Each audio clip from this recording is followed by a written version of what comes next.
CNN, ESPN, ABC, BCB, TNT, but mostly BS. This is Talking Left with Danielle and Shano.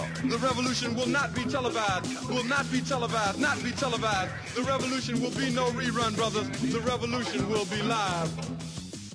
Welcome to Talking Left with me, Danielle and Shano. A weekly, proudly liberal perspective on the news, squaring the facts, mocking the crazies, and correcting the record so that we can all think before we vote.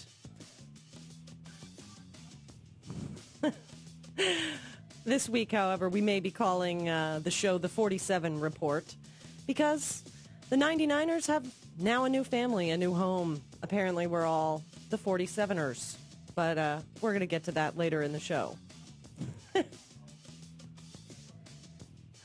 Okay, that's not a problem. Some camera trouble, but that's okay. That's okay. So here's some of the things that happened this past week. The Harvard professor by the name of Karen King has come into the possession of a scrap of papyrus that may indicate Jesus was married. The very small 3 by 7 millimeter or centimeter scrap of papyrus was said to be written in Coptic during the 4th century. And although that was obviously much later than the time Jesus was alive, the Harvard professor suggests that it definitely shows people at the time believed that Jesus was married. And although this could prove many things or disprove, could simply be that this is what the people believed at the time, Professor King says, at least don't say it proves Dan Brown and the Da Vinci Code correct. 185 people were arrested on Monday for Occupy Wall Street's first anniversary, while about 1,000 people marched on the stock exchange and tried to form the People's Wall around it. Police pulled people off the sidewalks, arrested many for charges as little as blocking pedestrian traffic. So very interesting to see that although Occupy has progressed and made it to a year, the police brutality hasn't. Or it's just exactly the same as it was. Exactly. I mean, does this surprise anyone? No, I don't think so at all. And they were arresting journalists as well.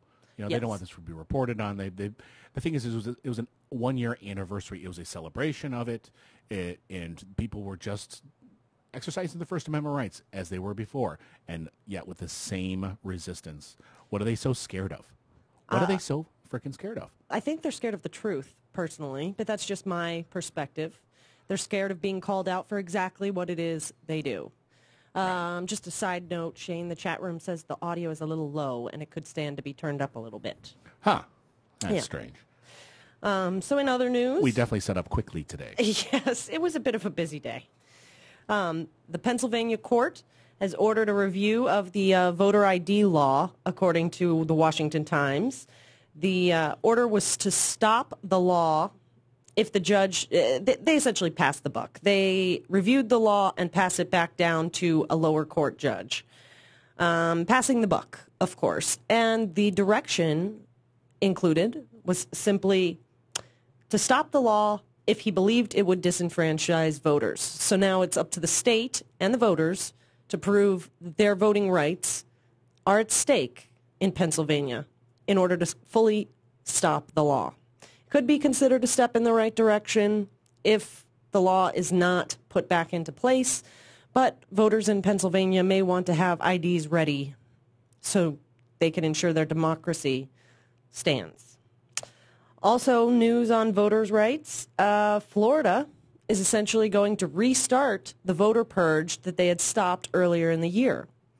Rick Scott and his cronies have basically said that they're going to put out a new list of voters that they're challenging their immigration status, and it should be expected out no later than October 15th. Oh, no rush there. Yeah, 3 weeks before the election. Not barely. And so think about this. Think about any mailing from the government. right. They always arrive on time. So the list is going to be finalized by the 15th. So maybe they'll mail it by the 17th. Maybe they'll get there by the, 20th, 21st. Then you have to figure out what it is you need to do. Right. Because I'm sure they're not going to be holding your hand in the process. And as we'll talk about, and these people are simply just lazy.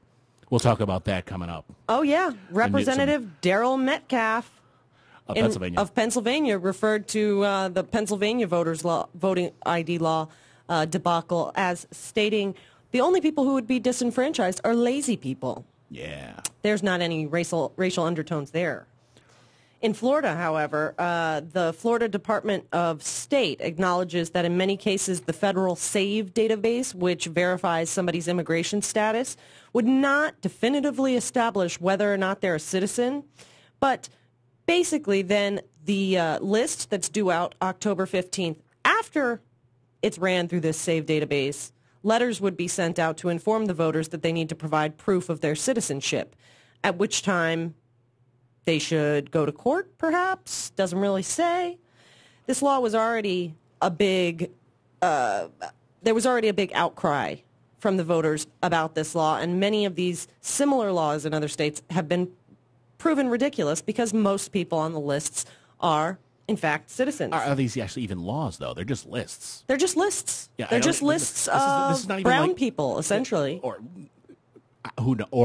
based on their registration, based on the ethnicity of their name. We don't know. It's just, have they even told us how they come up with these lists?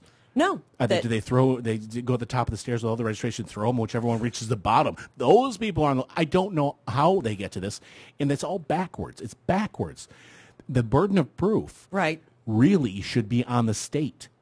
If they want to throw you off the voter rolls, they should prove or have at least some level, some modicum of evidence that you are not eligible to vote before they can just, and there's no rhyme or reason to this, and they just don't, because if they really put down their whatever their methodology is for this, it would be incredibly apparent that all they're trying to do is disenfranchise Democratic voters so that they can swing elections and essentially steal them. We've seen in state after state where these lists have been proposed, and even, where the citizenship has been challenged of all the people on these quote-unquote lists.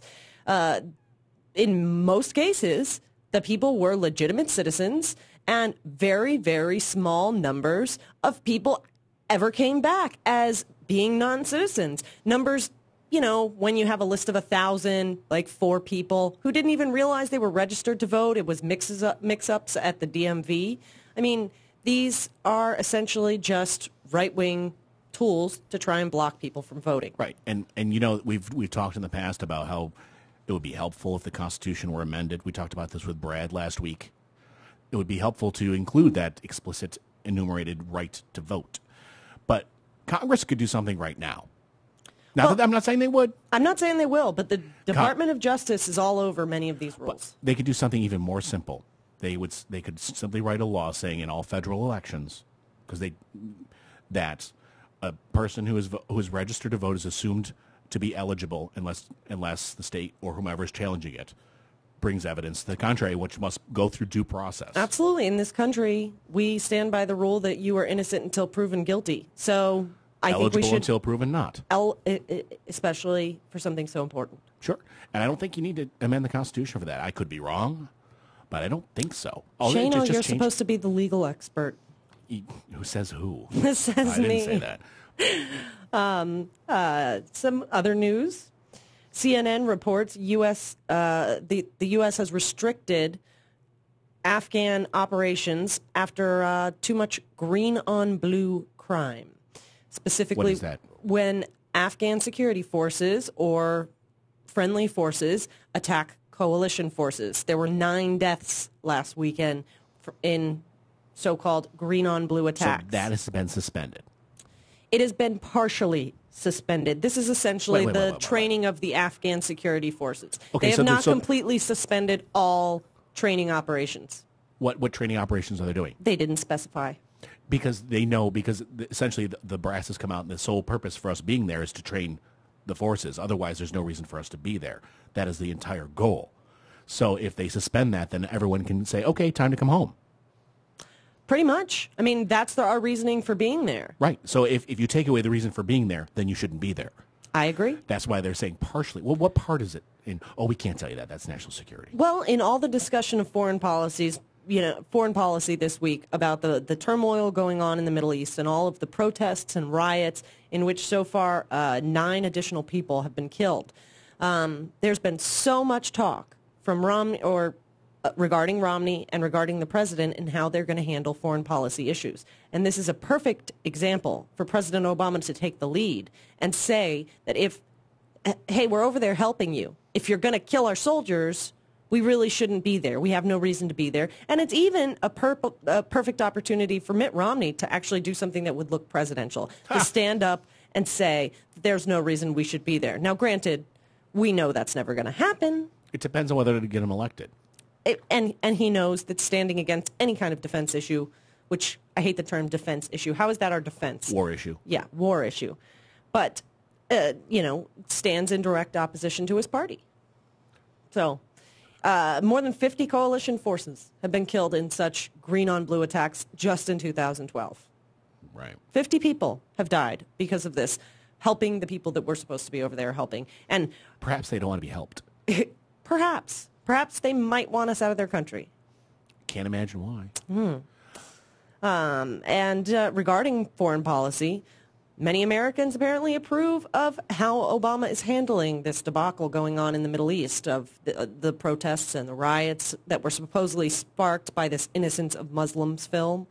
According to Pew Research, 48% of Americans approve of how Obama is handling the situation, while only 26% approve of Governor Romney's comments on the situation. Well, I'm very happy to hear that people are wisening up. And by the way, when it comes to handling it, what is it really what is it you can handle? Exactly. It's more of there's not a lot you can do. We are not, our president not only is not a king, our president, he or she, is not God. Is not omnipotent. Well, I think it is typical American ethnocentrism to believe that we can impact every situation going on in the world, and that if it's broke, we must have broken it, and we should fix it. Sometimes people are just pissed off, and in those countries, they're pissed off about not getting the democratically elected, officials that they voted for, and being put back under Thank you. You're even screwing me up. Authoritarian. Thank you, rule. It's been a long day. It's been a good one, though. It's been a good one, yes. And, of course, the big news this week were the secret tapes of Mitt Romney's $50,000 a plate fundraising dinner being released, in which Romney said that 47% of Americans don't pay taxes and thus are not important to him in the least, as well as saying that there will never be peace between Israel and Palestine because Palestinians don't care about peace. Yeah, I had heard something here or there about that tape. Just a few things. It's been a little bit of everywhere. It'll be interesting to see how long this story lasts. It really will, but it's just another indication of how inept Romney is on foreign policy issues, that he has only lived his life as a business leader, and anytime, I'm sure he's traveled abroad. He's got plenty of money. He's probably seen many places in the world, but he's been there as the same rich, spoiled, out-of-touch individual that stands before us trying to get our vote. He is a businessman, and his comments on the situation, 47% of Americans aren't worthy of his attention because they're not going to vote for him, simply shows how he deals with things, like a business person. And it really brings us to the question of how far does business go for Romney? Think about common stock and preferred stock. For most people or for anybody who doesn't understand that, the difference between having a voting say, having power in an organization that you hold stock in, or simply just giving that corporation your money so they can play with it. Well, isn't it a great analogy for how Romney views American voters and American votes? Those 47% that he says don't pay taxes, which include, by the way, many people that support him. Those are the common stock. They have no power in a Romney organization. They have no say in a Romney organization.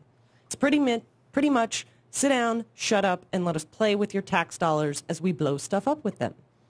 The preferred stockholders, however, the corporations, the millionaires, the billionaires, the Shelley Adelsons of the world, they have the say.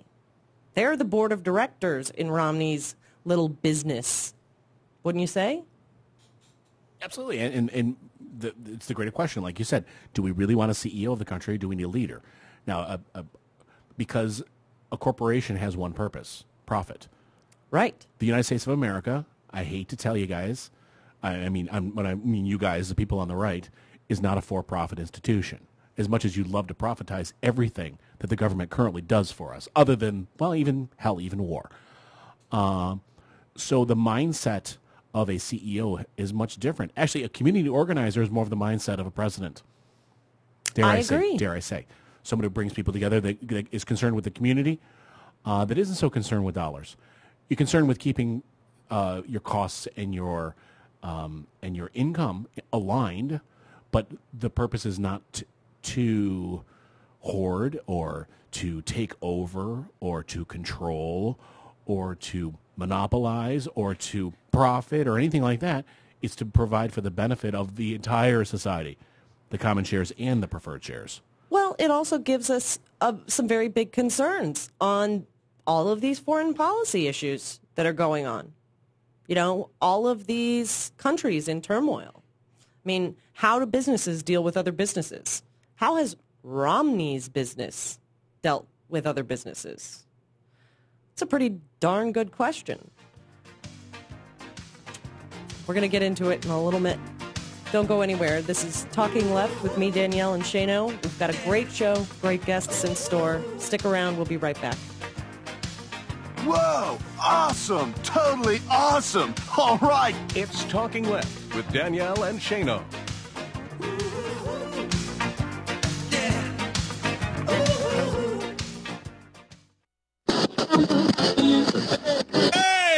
Are you living in a progressive talk void? If so, be sure to visit leftwingradiosstations.com. The state-by-state listing is a quick and easy way to find any left-wing talk radio station across America, from sea to shining sea. Your progressive talk nirvana is only a click away at leftwingradiosstations.com. Be sure to like Left-Wing Radio Stations on Facebook and share it with your friends. Leftwingradiosstations.com. United we stand. Hi, this is Brad Friedman, your friendly citizen investigative blogger, journalist, troublemaker, muckraker, and all-around swell fellow from bradblog.com. Join me for the Bradcast every Wednesday from 3 to 4 p.m. 1 hour of troublemaking and muckraking ripped from the pages of bradblog.com and sometimes from the dark recesses of my mind. We'll have investigative interviews with newsmakers, we'll call out the liars, frauds, and phonies, and we'll even give kudos to the good guys if we can find any. Stories you won't hear anywhere else. We'll report on politics, elections, election reform, mainstream corporate media failure, media reform, global warming denialism, and everything before, during, and after. Join me for the Bradcast every Wednesday, now a full hour, 3 to 4 p.m., right here on Pacifica Radio's KPFK, and coast to coast and around the globe on kpfk.org.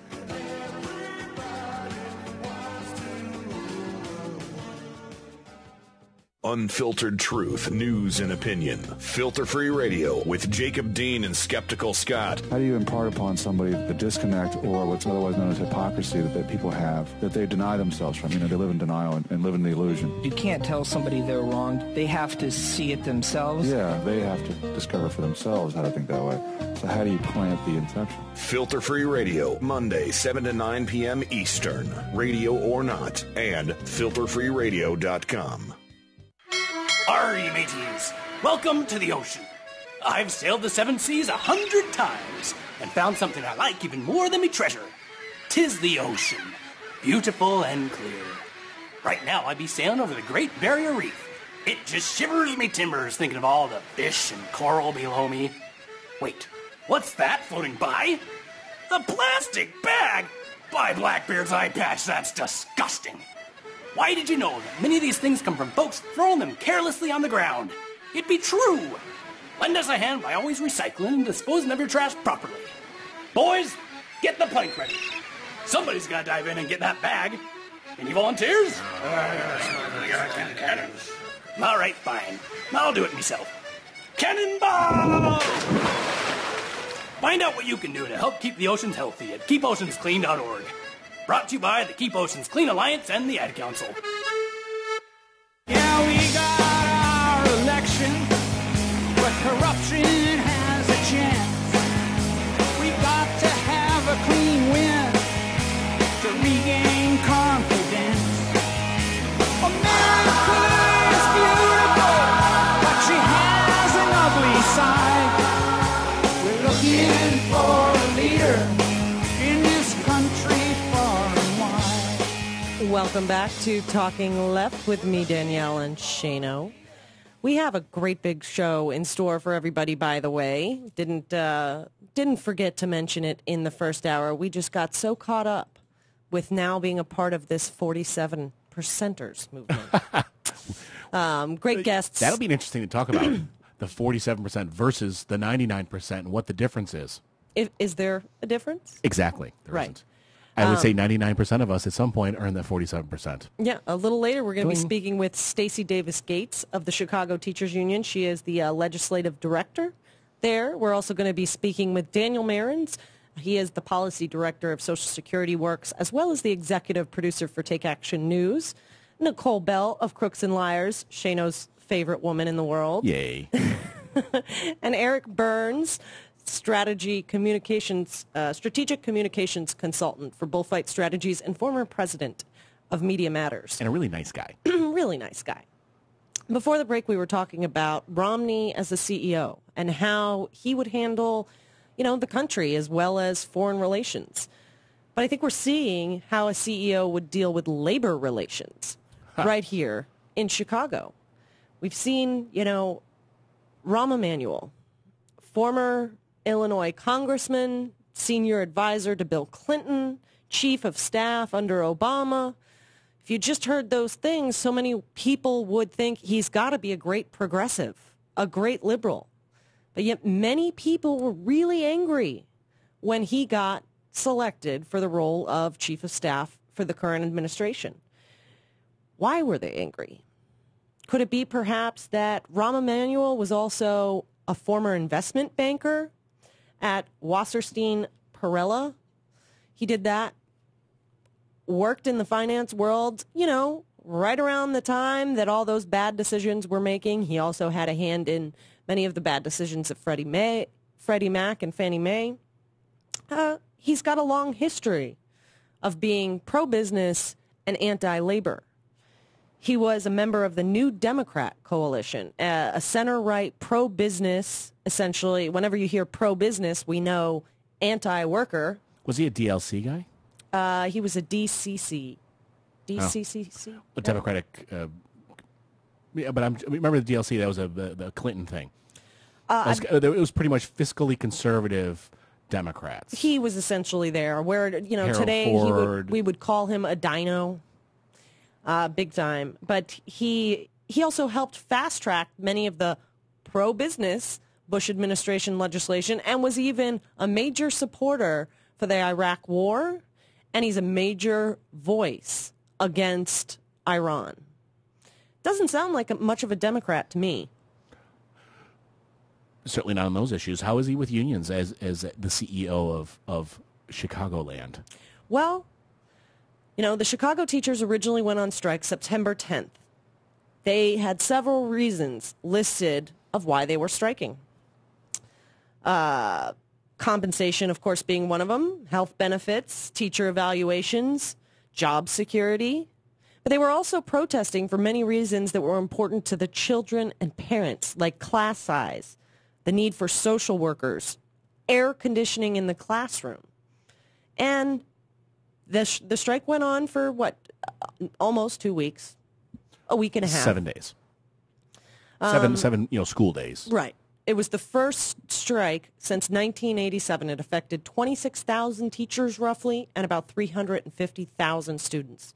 So they knew damn well how big of an impact this strike had on the families of Chicago. But they felt that obviously it wasn't just about them, or, you know, we're going on the presumption of our support for unions here. Absolutely. And what we've heard from them, what they're supporting. Right. Rahm Emanuel was worried because the thing is they and actually this story came out really early on, and they were trying to stoke this fire that what are parents going to do? They, you know, because it is, you know, childcare is difficult, and when kids are at school, you can go to your job, not have to pay for the childcare and all that, and they're trying to, you know, get parents upset. Right. And what happened was the parents were like, yeah, we're with you because these are the problems we also have with the school, because we'd like our children to learn. We would like them to be in an environment that's safe, where there's, you know, the facilities towards their growth.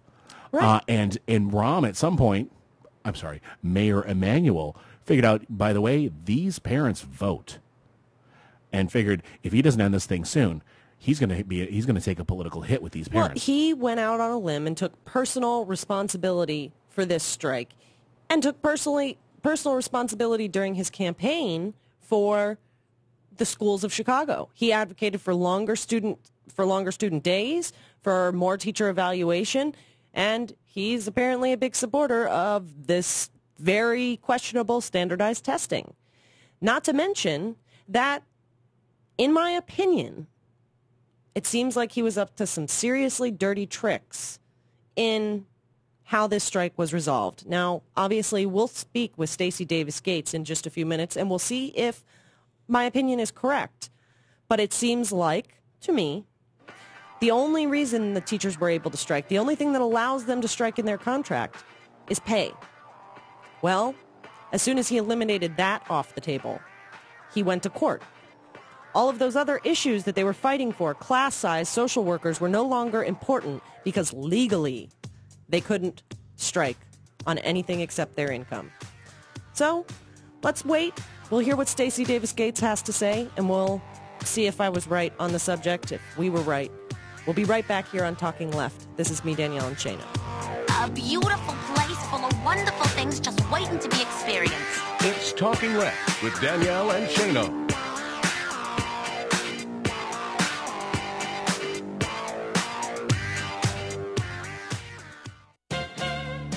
At last, someone has stood up for America's downtrodden.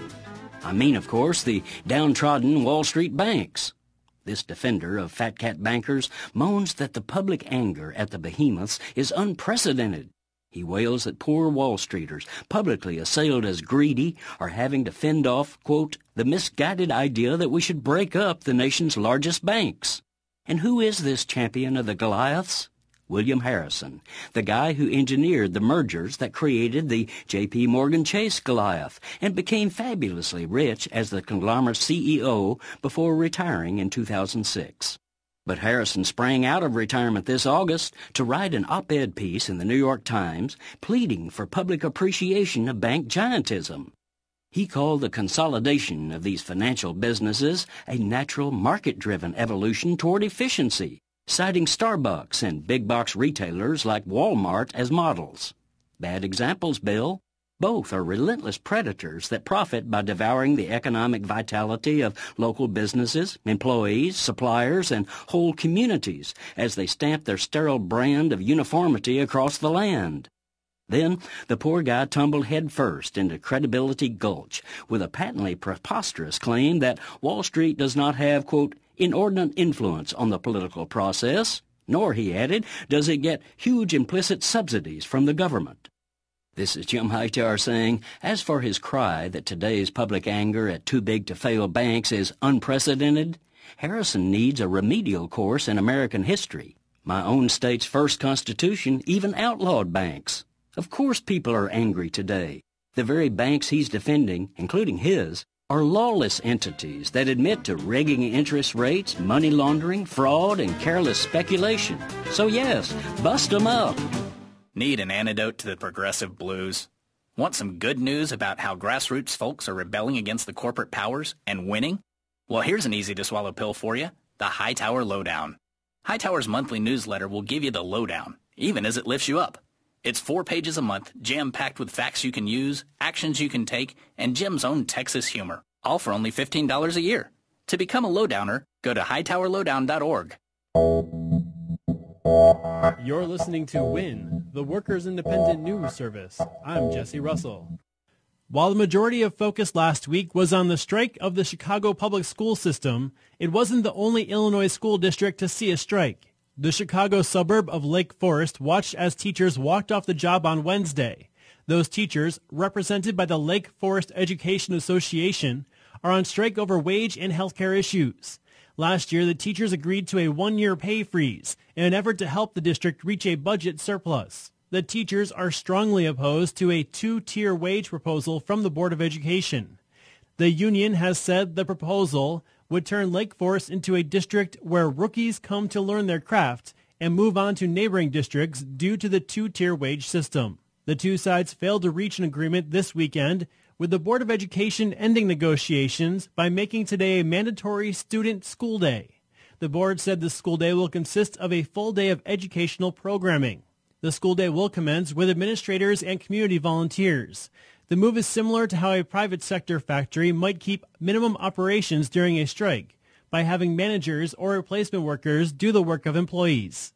In order for a school day to be considered a legal attendance day, Lake County requires the staffing of certified educators, or at minimum, paid substitutes. It also must include 5 hours of course instruction in English, math, science, and social studies.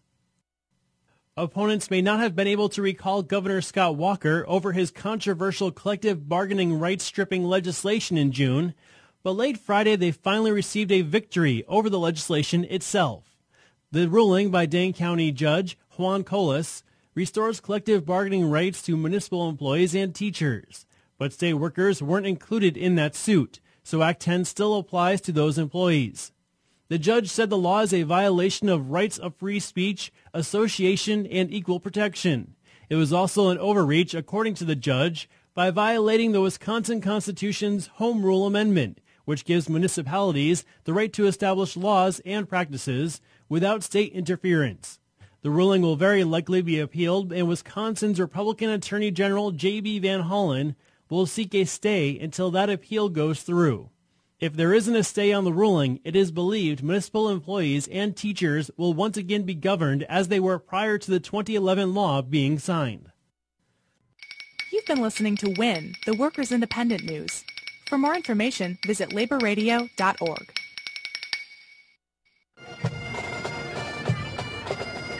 Pacifica Radio says it's riveting. This is what democracy looks like. Wisconsin's Worker Uprising is a one-hour documentary from Madison-based Workers Independent News. Get your copy today at laborradio.org. Hey, Dad, how do you throw a curveball? How do you build a fort? How do refrigerators run? How do fish learn how to swim? Kids ask a lot of questions. How high can you jump? But you don't have to know every answer. How many phone numbers are there? Because you don't have to be perfect to be a perfect parent. How do cell phones work? There are thousands of children in foster care who don't need every question answered. What's electricity? They just need you. What's the moon made of? For more information on how you can adopt, go to adoptuskids.org. A public service announcement from the U.S. Department of Health and Human Services, Adopt U.S. Kids, and the Ad Council.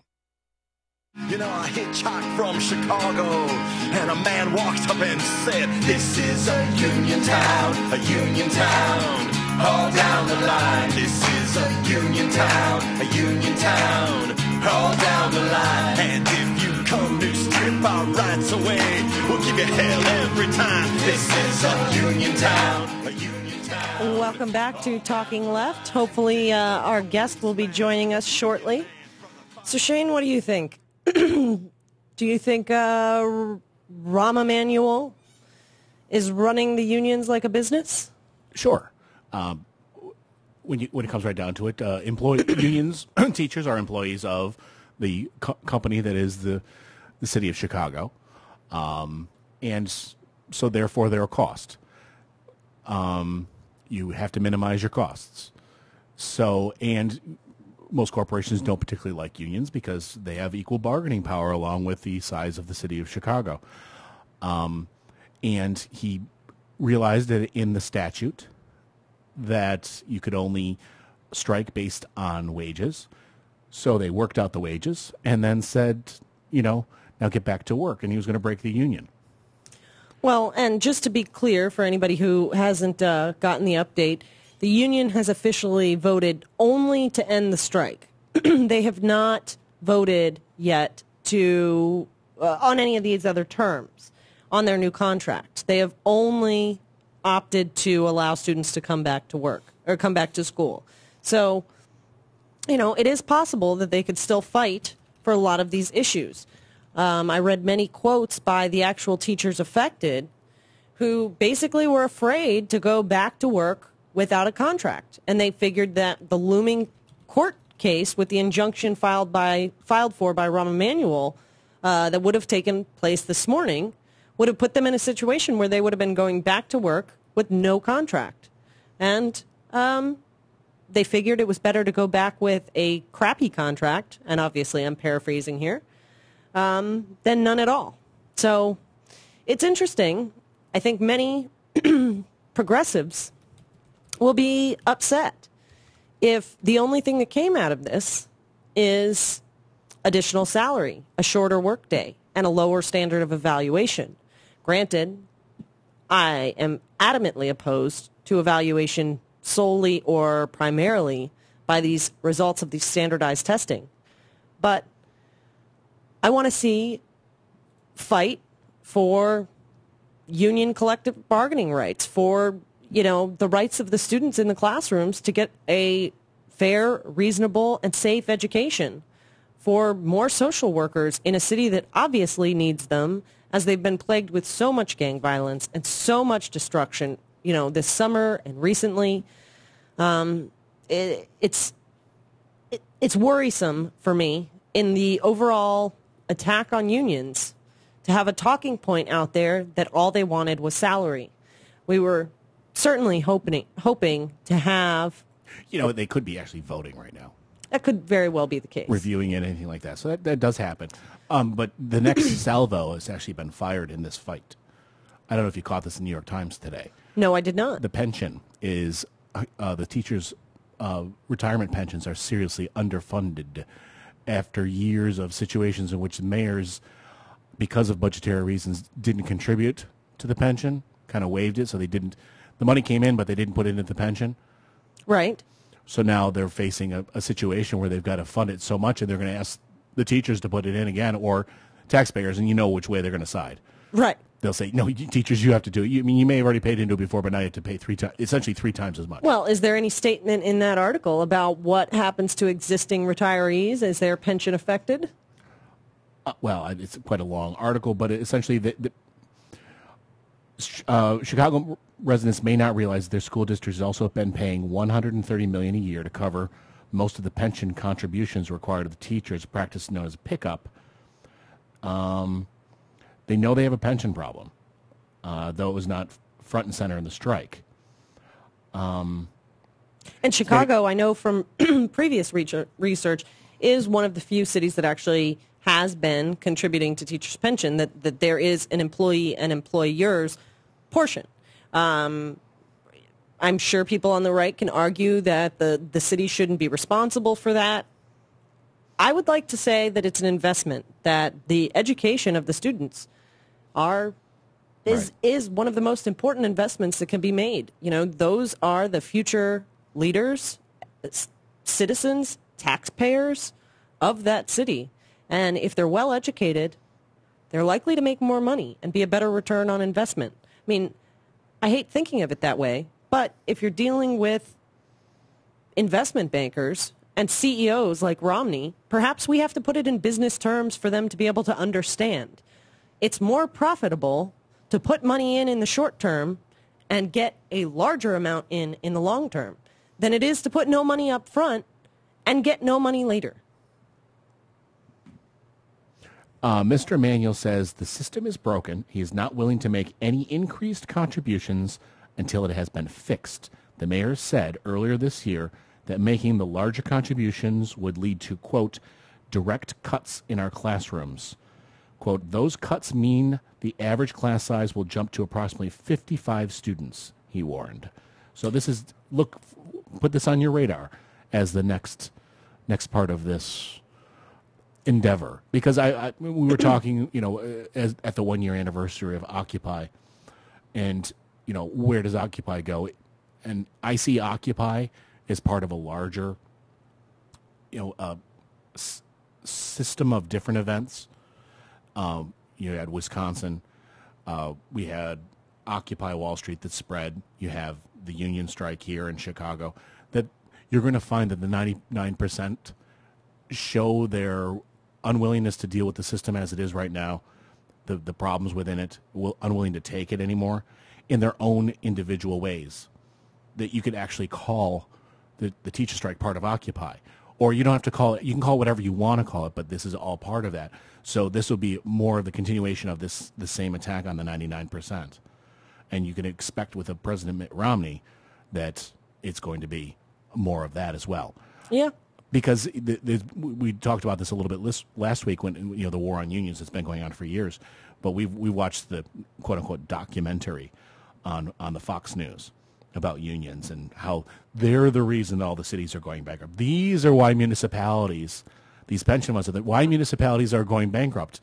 And really what it comes down to is that when the Bush tax cuts went through, the federal government stopped sending as much money to the state stopped sending as much to the municipalities, and they also are unwilling to raise taxes. So therefore, when you have less money coming in, you're going to lay it off on property, and the property taxes couldn't take it. And then you have a housing bubble that falls through because property taxes are based on house value, so you don't have enough money coming in because you're not getting it from the federal government, you're not getting it from the state, or it's partially funded by the state. They don't have enough money.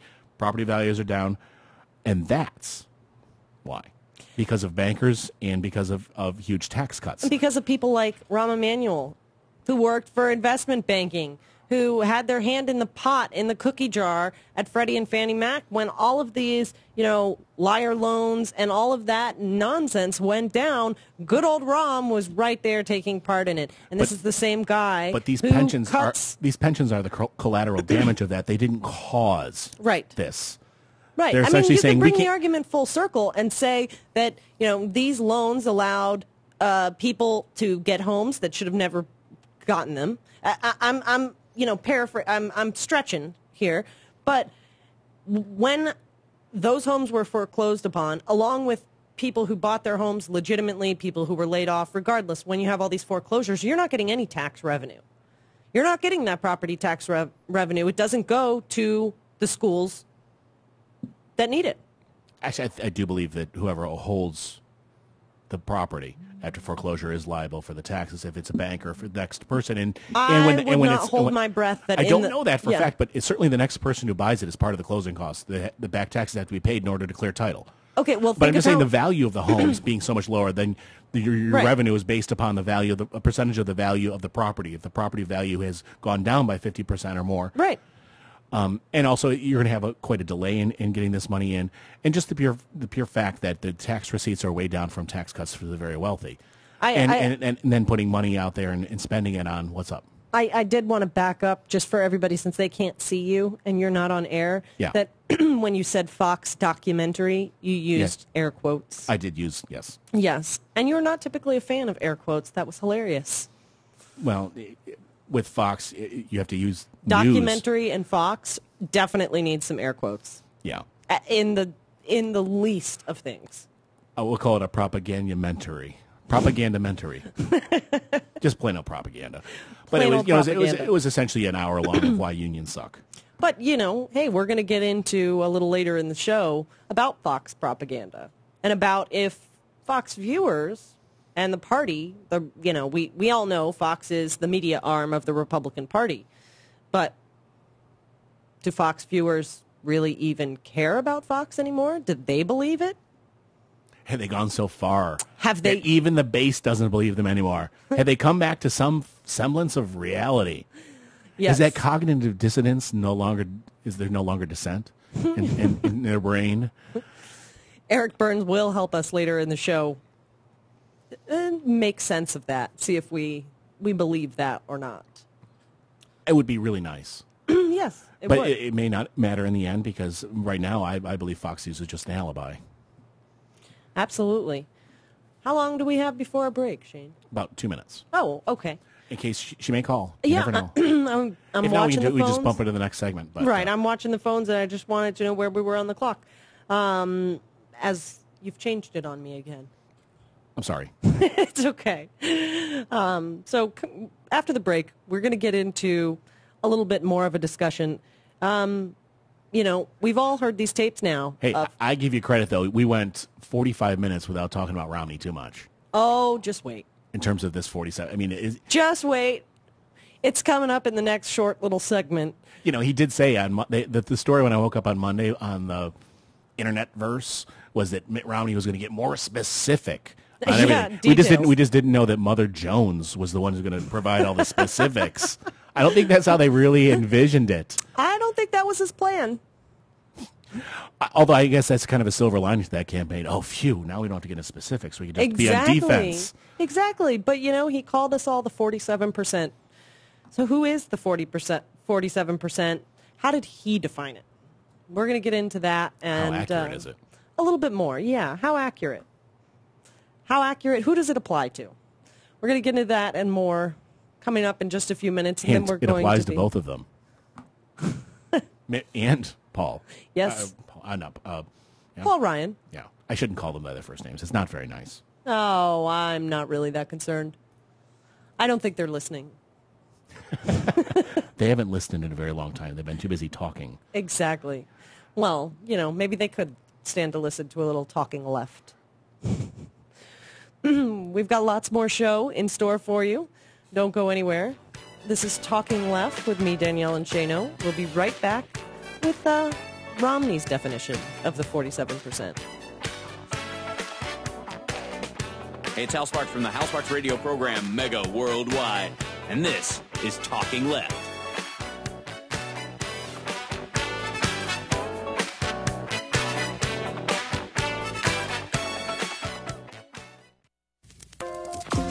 Hi, friends. This is Tom Hartman. This is Stephanie Miller. Hey, this is Hal Sparks. I'm Brad Friedman. I approve of Nicole Sandler's RadioOrNot.com. Radio or Not. Radio or Not. RadioOrNot.com. RadioOrNot.com. RadioOrNot.com. RadioOrNot.com.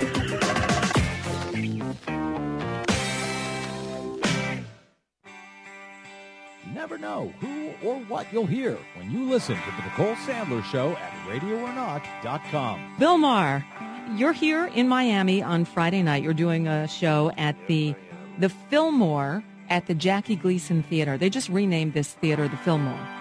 And they put up a couple of psychedelic posters. So I guess... Was it the theater Jackie did his TV show from? Yes. Oh, wow. What I hear they did is put up two of those old Bill Graham posters and renamed it. Yeah, I can't think of two different icons of show business. Yeah, really. Bill Graham and Jackie Gleason. Yeah, why they just didn't play up the Jackie Gleason aspect, I don't know. But then again, this is South Florida. Right. Okay. Welcome to it. I feel warned. The Nicole Sandler Show, live Monday through Thursdays at 10 a.m. Eastern, or podcast anytime at RadioOrNot.com. Hi, this is Kenny Pick from Turn Up the Night. Here are some of the hijinks you can expect from my show. That right-wing Republican from Texas was only helping Dennis because he thought Dennis would be easier for Joe the plumber to beat than Wow. Yeah, I mean, seriously, a pet rock would have been better candidate than Joe the plumber. I think he might actually have been a pet rock before he was a non-plumber. So, but he was a union pet rock. Never mind. Turn Up the Night with Kenny Pick, streaming live every Tuesday and Friday from 7 to 10 p.m. Eastern at Radio or Not, Talk Radio 1, Progressive Blend Radio, and KennyPick.com. You know that the ice cream scoop has the power to make a child smile, and that by slowing us down, the traffic light can keep us going. You know that the golf tee brings friends together, that the mailbox keeps them connected. You know that the cataract laser helps you look to the future, while the pacemaker ensures that there's a future to be seen. You know that the lawnmower, the clothes dryer, and the elevator make life easier, that the blood bank makes life possible. You know that these things we count on every day started as ideas. But did you know all these ideas came from the minds of African Americans? Support minority education today so we don't miss out on the next big idea tomorrow. The United Negro College Fund. A mind is a terrible thing to waste. Please visit uncf.org or call 1-800-332-UNCF. Brought to you by UNCF and the Ad Council. Some folks are born silver spoon in hand. Lord, don't they help themselves, dog? But when the tax man comes through the door, Lord, the house looking like a rummy sale, yes. It ain't me, I ain't no millionaire son, no. Welcome back to Talking Left with me, Danielle, and Shano. Lots of great show left in store. If you're just joining us, we are finally getting to the topic of Romney's gaffe of the 47%. Who are they? Or more importantly, who does he think they are? That's where you have to start, his definition. Right. Because, we'll talk about the politics of it and all that, and how it's being spun and all that, but I'm sure everyone's heard it, but we'll play a little bit of it, but then we'll parse the words, because it matters what he says. There are 47% of the people who will vote for the president no matter what. Definition All right, there are 47% who are with him, who are dependent upon government, who believe that they are victims, who believe that government has a responsibility to care for them, who believe that they're entitled to health care, to food, to housing, to you name it. But it's an entitlement, and the government should give it to them. And they will vote for this president no matter what. And I mean, the president starts off with 48, 49, 40. He starts off with a huge number. These are people who pay no income tax. 40. There it is. So you have 4 different definitions there.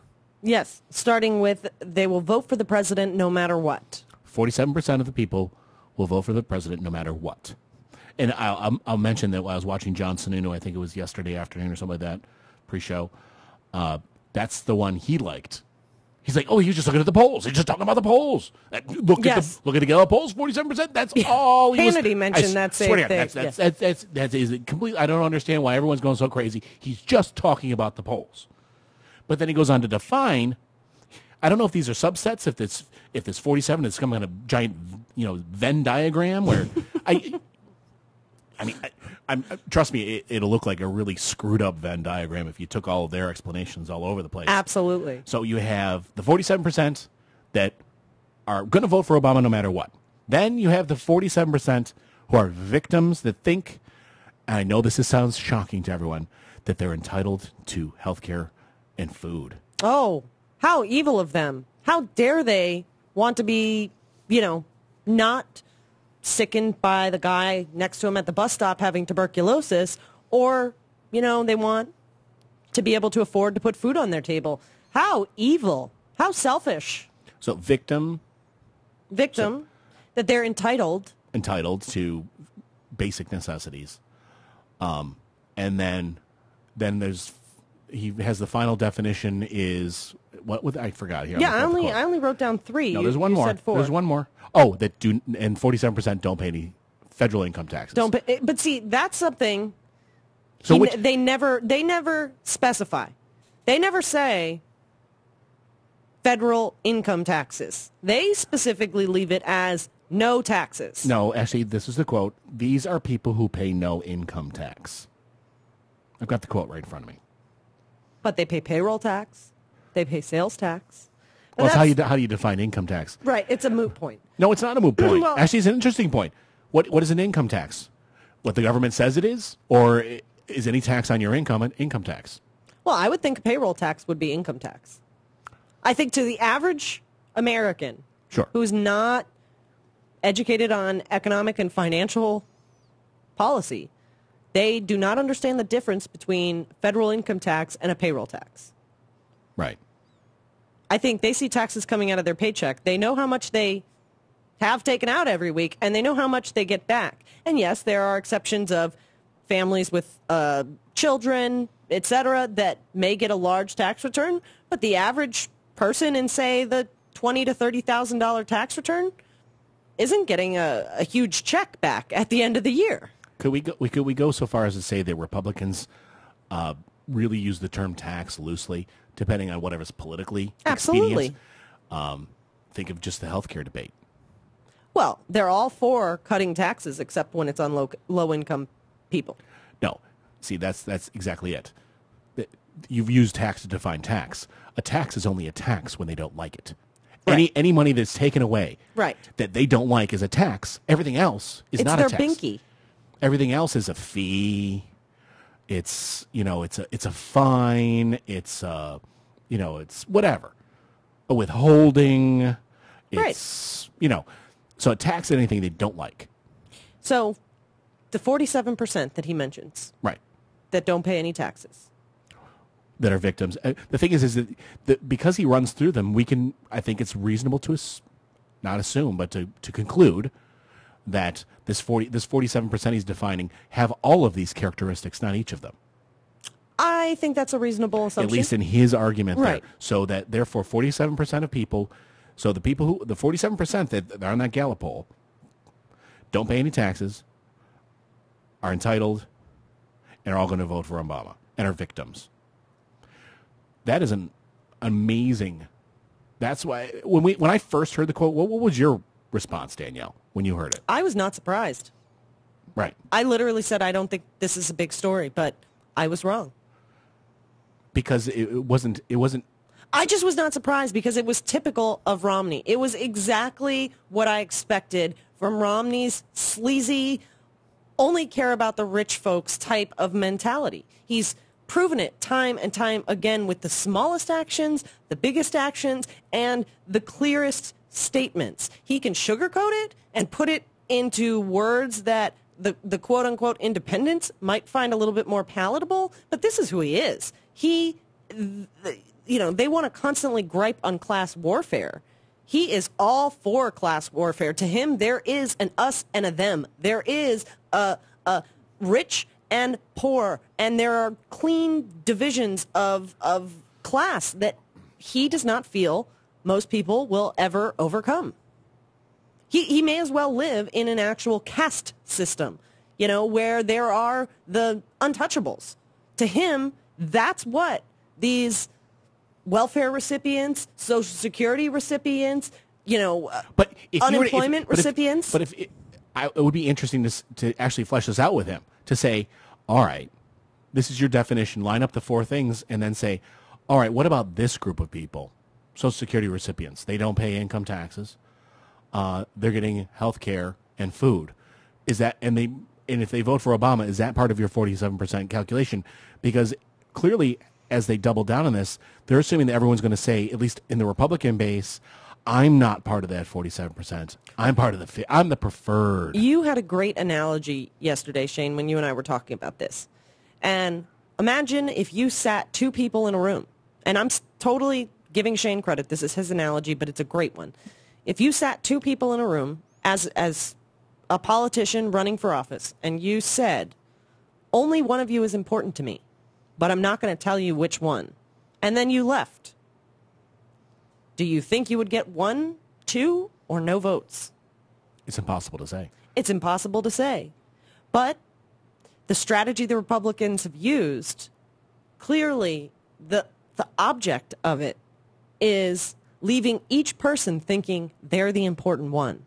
We're never talking about you. You're not the bad guy. You're not the lazy worker. You're not in this 47%, even though we've all been there. We've all been there, including Romney and Ryan himself. In terms of being entitled to bailouts for Bain and being entitled to Social Security payments that paid for college. I'd say that puts them clearly in the 47%. Pretty much, like we said, yep. 99% of us have been in the 47% at some point, or will be in the future, and are able to take some risks and start some businesses because there are those backstops. Right. I would love to see some jerseys made up to look like the 49ers, but saying the 47ers. 47ers, or put a 99 on the front. It doesn't have quite the same ring to it, but put a 99 on the front and a 47 on back. Exactly. Well, we do have to run to a break. Hopefully we'll have our next guest coming up in just a few minutes. Daniel Marans, executive producer of Take Action News and policy director of the Social Security Works. So we will be right back with more Talking Left. Stick around. A beautiful place full of wonderful things just waiting to be experienced. It's Talking Left with Danielle and Shano.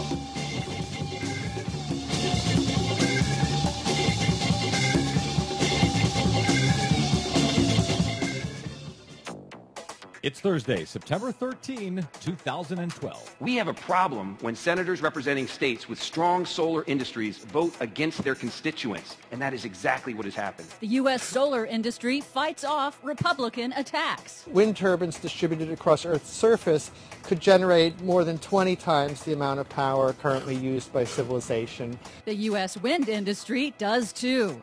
Plus, it is now official. The Volt is a dope. It stinks! Right-wing media fail in attacking the Chevy Volt again. All of that and more straight ahead. From BradBlog.com, I'm Brad Friedman. And I'm Desi Doyen. Stand by for 6 minutes of independent green news, politics, analysis, and snarky comment. Republicans also believe that putting the word clean next to the word coal creates something called clean coal.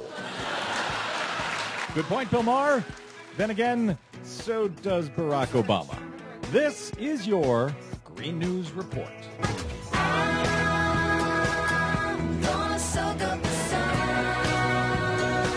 Okay, Des, I talked about Barack Obama in the opening there and his statement for clean coal at last week's National Democratic Convention. But does Barack Obama really believe there is such a thing as clean coal and unicorns and leprechauns, or is that just something he's got to say around election time? Well, since clean coal doesn't actually exist, it seems apparent that he's just trying to get some coal industry support. So if you toss out clean coal, then the right-wingers can't say, hey, he's against coal. They're going to try anyway. Yeah. Well, they will, but maybe this makes it harder? Probably not. Well, yeah, you're right. What do you got for us today? Well, we're a little politics heavy today as campaign season gets nutty, but we do have some cool new science. A fascinating new study that shows wind energy alone could meet all of the world's energy needs many times over. And that's just hot air from Rush Limbaugh alone. How much energy could we get out of wind power? Wind turbines distributed across Earth's surface could generate more than 20 times the amount of power currently used by civilization.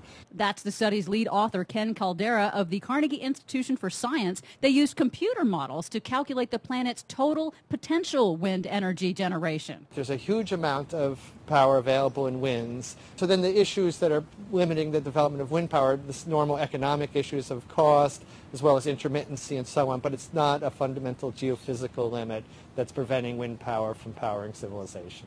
Yes, well, costs aren't the only thing limiting that. So are Republicans now in Congress. That's exactly right. House Republicans right now are saying they will vote against renewing the crucial wind energy production tax credit when it expires at the end of this year. GOP presidential nominee Governor Mitt Romney and his running mate, Representative Paul Ryan of Wisconsin, also favor killing the wind energy tax credit while they want to keep billions in oil industry subsidies. This uncertainty is already causing job layoffs in the U.S. wind industry. On Thursday on the Senate floor, Democratic Senator Mark Udall of Colorado highlighted job losses at just one wind energy company in Arizona that's already cutting back. The future of this project and the jobs and the clean energy that it will produce are in jeopardy.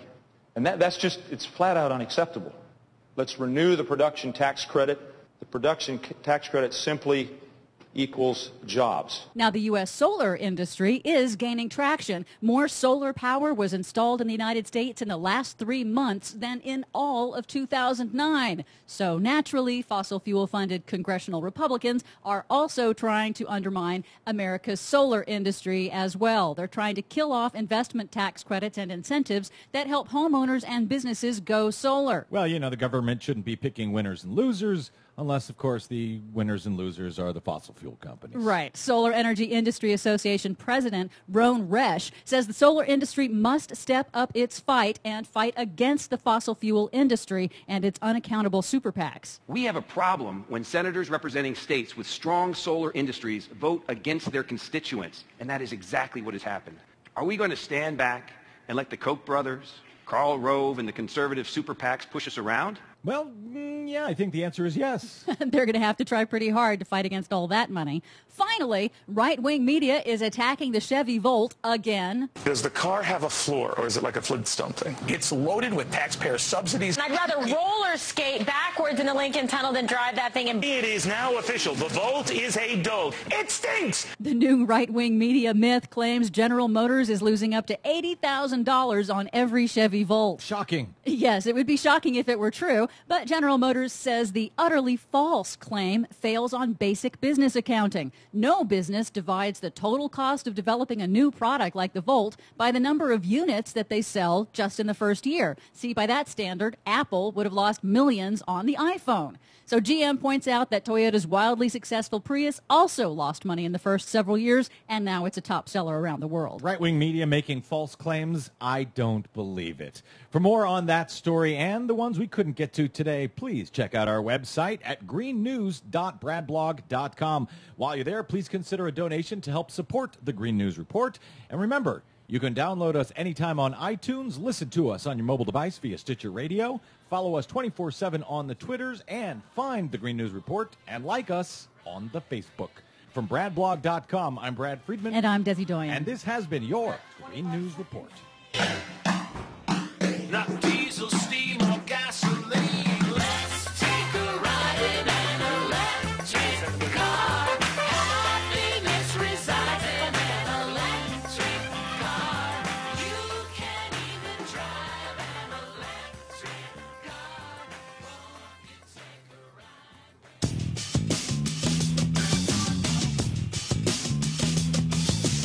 CNN, ESPN, ABC, BCB, TNT, but mostly BS. This is Talking Left with Danielle and Shano. The revolution will not be televised, will not be televised, not be televised. The revolution will be no rerun, brothers. The revolution will be live. Yes, it will. It'll be live right here on Talking Left. Thanks, everybody, for joining us and hanging out with us, regardless of where you may be listening. Want to thank everybody for checking out the podcasts on iTunes or subscribing to the new YouTube channel, YouTube.com/Talking Left. And, of course, all of the great sites. You can check us out, Radio or Not, our home sweet home. Also the home of Filter Free Radio with Jacob Dean, Turn Up the Night with Kenny Pick and all of his fun co-hosts, Nurse Talk, The More Me Show, and our lovely landlady, Nicole Sandler, Monday through Thursday, 10 to noon Eastern. We appreciate everybody supporting progressive, free, local news and media. Our next guest is going to be a little bit late, but they are on their way. So I blame the Freemasons. I blame most likely my poor directions. Oh, no. You didn't specify? I didn't specify. You probably should explain. I didn't specify whether an address was northeast or southeast or southwest or northwest. Anyone who knows D.C., it's split up into quadrants based on where the capital is. So he's on the other side of the city. Yes, the direct other side. So he will be here. Thankfully, we're close to the middle. We're right yes. inside one of the quadrants, the northeast quadrants. So it's not like he's going from the one extreme to the other. But the Freemasons are the one that set up the essentially Yes. the grid that we live in now. Damn them. So that's why. Perhaps they would like our story from the news, the papyrus showing Jesus' wife. Didn't they have some belief on that, or is that just all still parts of the ridiculous Da Vinci Code novel? Yeah, I never read the Da Vinci Code, never saw the movie, so I can't. Oh, it was such a great book. I just was not interested. It was such a great book. But, hey, I'm a dork. Well, what is that story? The story, it's, spoiler alert, but it's essentially the story of the Mason, the Free. I read it. No, I'm not talking about the Da Vinci. I saw something on the CNN Chiron this morning. Oh, about the piece of papyrus? Yeah, it was in your news. Well, an anonymous donor gave this piece of papyrus to Harvard University, which was written in 4th century Coptic, saying that there were specific quotes. Granted, you took my complete show notes away from me, so you have all the information over there, but it had phrases such as Jesus said, "my wife," and that she, quote, she was worthy to be his disciple. And, it at least indicates that people at the time in the 4th century in the Egypt area believed that not only was Jesus married, but he was married to Mary Magdalene, and most likely she was one of his disciples, which, if you've read the Da Vinci Code or many other, related novels or movies, gives rise to the question of, if he was married, did he have offspring? So is the bloodline of Jesus still in existence? That's the whole premise to these ridiculous novels. That's why the professor at Harvard, Karen King, said, you can say it proves, this document proves that people in the 4th century in Egypt believed that Jesus was married, but please don't say it proves that Dan Brown was right. That's funny. I like that. That's hilarious. She's apparently... That's quite a sense of humor there. Yes. So, it would be very unlikely for a Jewish man during that time period to go unmarried. So I don't see why Maybe it would that's be... to do with something about how much John loved him? Book of John? Maybe it has more to do with keeping women out of power. Okay. Yeah. Little sexist feminism there. Okay. From nice me. shirt, by the way. As I'm wearing my Planned Parenthood Action Fund shirt. Yes, so we are going to be speaking with Daniel. He is an expert on Social Security matters, as well as a great executive producer for Take Action News. And he had some comments, some thoughts on Romney disqualifying essentially half of the electorate as worthy of his attention or his vote. So it's interesting to think that includes veterans, Social Security recipients, a large portion of families in this country that have more than 3 children. You pointed out something really funny, that it was Paul Ryan they sent out to do some damage control on this. Yes. The guy who actually really wants to take every entitlement and essentially either privatize it or blow it up. Yeah, of all people, I mean, that's like having it's like Camel Joe go and talk to people about the negative aspects of smoking. Yeah, I was going to say it's like having an NRA problem and sending out Rambo. Right, he is the architect of the quote-unquote throw granny off a cliff legislation, and he's the one the campaign thinks is well suited to go out and play cleanup about the social safety net. And you could tell he didn't believe a damn word of it. There was video of him at town hall events and campaign events where his entire statement was, we believe in the social safety net. We think there should be a social safety net. End the look quote. on your face was great. We believe in it. End quote. We believe in Social Security Incorporated. Well, it's just like the rest of their campaign. Now 100% detail-free. Yeah. Medicaid LLC. Yes, exactly. SSI Corp. Yes. But just it doesn't even pass the laugh test to send Ryan, of all people. Even Republicans stood out against Ryan on his beliefs and policies on Social Security and Medicare. Even Newt Gingrich, granted, we can all take his opinion for nothing, but even he called Ryan's plan right-wing social engineering, remember? And this is the guy the campaign sends out to do cleanup for Romney? Wow. That says a lot about the campaign, if you ask me. It definitely says that whoever's pulling for strategy over there doesn't know their head from a hole in the ground, and anybody else who's more familiar with that phrase can insert the word that they would typically use. But we've got Ryan pulling cleanup, trying to explain how much they love Social Security and Medicare. It almost sounds like a comedy. You could not write this stuff. Comedians everywhere must be enjoying this. Yeah, I heard The Daily Show is amazing on this whole thing. And late-night comedians are saying, please, let's have President Romney. Yes, it would be great for comedy. Horrible, lousy for the country. Horrible for the country. Yes. And the thing is that anyone, it's fine. We saw, and we'll talk about this more in the next hour, but it's interesting to watch people who just yip-yap and are conservative talkers, love it. The so-called conservative thinkers, which is an oxymoron, think it's a bad idea because the conservative thinkers would like to see conservatives get elected.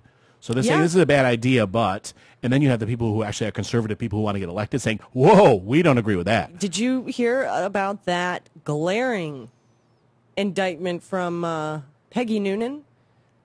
saying that the GOP needs to hold an intervention for Romney. Oh, we should pull up the music from that TV show and actually make a little montage. That would be awesome. Romney's intervention. Wow. I think I need some coffee. So, we do still have lots of great stuff to talk about. One of my favorite subjects that we're going to get onto later is this Frank Rich story. Oh, amazing. And anybody who caught Rachel last night probably heard about it. And it's interesting in that we've been watching a lot, doing opposition research essentially, and we've been banging our heads saying, how in the world can people believe this? And as you watch the polls actually diverge away, and then the talk stays the same on Fox, you're like, well, there's some kind of disconnect here. And Frank Rich found it. Right. And we're seeing it with this 47% comment. We're seeing it with Romney's comment on Libya, where Fox is out there defending, adamantly saying that everything he said was right and he was fine to say it, and continuing this message of how the country needs leadership, all of this ridiculous nonsense. And the polls, even the Fox News polls, are clearly indicating that conservatives aren't buying it. Well, could it be that when it comes right down to it, most people have a little bit of conservative in them and most people have a little bit of liberal in them? And that there's a lot more, this is a John Fugel saying thing, that, and I agree with this, that we have a lot more in common than we have apart. And what gets on TV and what gets the pictures and what gets the buzz is the extremes. Right. But when it comes right down to it, we all live inside the Overton window. Look it up. Absolutely. And the Overton window is essentially the acceptable political landscape, social economic landscape, governmental landscape that a person can deal with. You can't be too extreme in either direction, And the fight used to be inside of that, what's called the Overton window. It's kind of, to center left, to center right, and that's what the argument used to be. Now, what you have is you have a Republican Party that has gone really far to the right, and for a very long time, I thought that the Overton window was being successfully shifted to the right. And then it dawned on me, the Overton window has not moved. People pretty much want to be secure in their person. They'd like to be secure financially. They'd like to be left the hell alone. Right. Those are the basic things people want. They'd like to be able to work and do their stuff and be able to pay their bills, send the kids to do whatever they need to do, and they'd like to not get beat up, attacked, bombed, etc. Those are the basic things. Everyone has that. But the right has gone to the far right, but they still use the language inside the Overton window. Right. And we saw it right here with Ryan out there doing cleanup. And we this saw is with the guy who remember wants Akins? to cut. Right.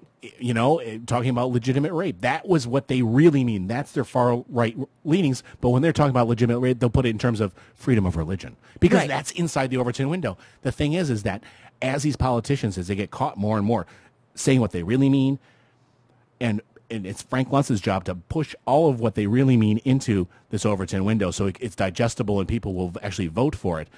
They're not buying it anymore, I don't think. I don't think so either. And we're way over. We're way over. Oh, okay, well, hopefully that'll give our guest enough time to drive across town. We're going to run to a break. Hopefully we'll have Daniel Marans when we come back, and we'll have Nicole Belle of Crooks and Liars coming up shortly after that. Everybody always wants more Nicole Belle. So don't go anywhere. This is Talking Left with me, Danielle, and Shano. Stick around. It reflects the drama of the human experience. And isn't that the essence of art? It's Talking Left with Danielle and Shano.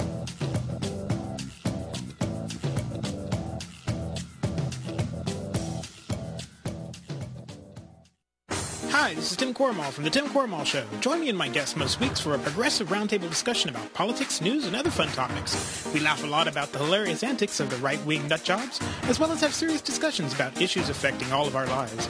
You can check out The Tim Cormall Show at timcormall.com, or you can subscribe to the show for free in iTunes by searching for The Tim Cormall Show. You can also follow me on Twitter at twitter.com/TimCormall. That's CORRIMAL. So come on over and join in the fun at timcormall.com. Unfiltered truth, news, and opinion. Filter-free radio with Jacob Dean and Skeptical Scott. Live every Monday, 7 to 9 p.m. Eastern. Radio or not. And filterfreeradio.com. People don't think critically anymore. Just to examine or critique the system, the culture, political assumptions, things that they see on TV. I mean, whatever happened to this thing, oh, don't believe everything you see or hear? Live every Monday, 7 to 9 p.m. Eastern. You never know who or what you'll hear when you listen to the Nicole Sandler Show at radioornot.com. Your view is not being represented in this country because all of our views have been corrupted by money and politics. Remember, 94% of the time, the candidate who raises the most money wins. That's the fact that we need to drive home constantly. It's all about the money. Dylan Radigan, you rock. The Nicole Sandler Show, live Monday through Thursdays at 10 a.m. Eastern, or podcast anytime. Fresh from their star-studded performance in Hollywood. They drummed you right out of Hollywood. The year's hottest political show, the Stephanie Miller Sexy Liberal Comedy Tour, is finally coming to the city that never sleeps, New York. So you come crawling back to Broadway. Well, Broadway doesn't go for booze and dope.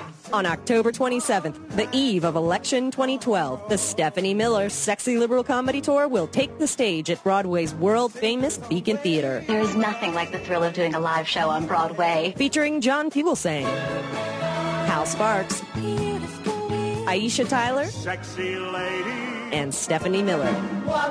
For tickets, go to Ticketmaster.com or call 866-858-0008. Don't miss your one and only chance to see all the Sexy Liberal Comedy players live on one stage. That's the Stephanie Miller Sexy Liberal Comedy Tour at the Beacon Theater. I love New York. You know why? Because it's open all night. Hey, Dad, how do you throw a curveball? How do you build a fort? How do refrigerators run? How do fish learn how to swim? Kids ask a lot of questions. How high can you jump? But you don't have to know every answer. How many phone numbers are there? Because you don't have to be perfect to be a perfect parent. How do cell phones work? There are thousands of children in foster care who don't need every question answered. What's electricity? They just need you. What's the moon made of? For more information on how you can adopt, go to adoptuskids.org. A public service announcement from the U.S. Department of Health and Human Services, Adopt U.S. Kids, and the Ad Council.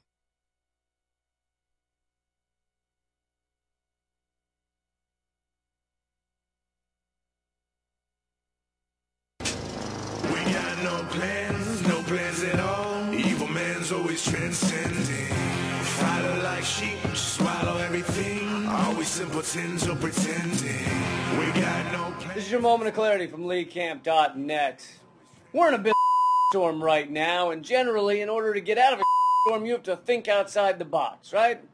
Recently, I saw a guy who was really thinking outside of the box. You see them every once in a while. They're living in a different world in their heads, right? They're living out on the street or whatever, and people make fun of them or ignore them. But they're giving you a gift. They're showing you how far outside the box someone can think.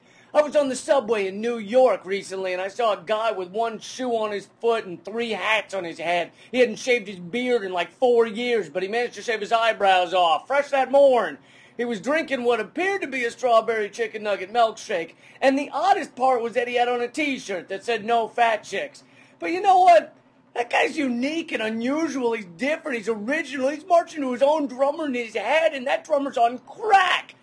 And if I were forced to make the choice, I would rather be that guy than one of the millions of apathetic, Abercrombie-clad tool bags who don't have a single unique thought in their entire empty, echoing skulls and just go around contributing ignorantly, willfully to this mindscape of mediocrity, just spraying puerile pop culture like a skunk spraying its stink. I'd rather be the guy standing in line at the grocery store in pajama pants and hiking boots, trying to mail a dead squirrel with a 50-cent stamp on its forehead when it clearly requires $1.10.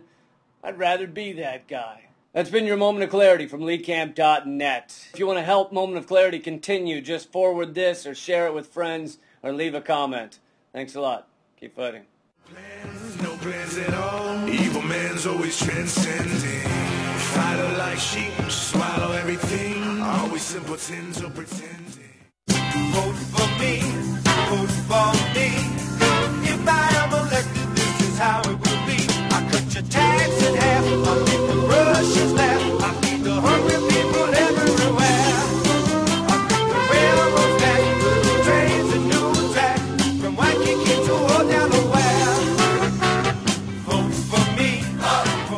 Welcome back to Talking Left with me, Danielle and Shano. Thankfully, we are very, very happy to be joined by our next guest, Daniel Marans, who is the policy director of Social Security Works, as well as the executive producer of Take Action News. You can follow him on Twitter at Daniel Marans, M-A-R-A-N-S, and you can, of course, check out the website, takeactionnews.com. Daniel, thank you so much for joining us. I'm sorry about the bad directions. I'm really happy to be here. Thank you so much for having me.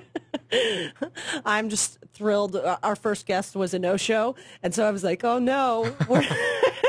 Yeah, I was just trying to keep it exciting. You know, exactly. It's all practice on doing live radio, so it's good stuff.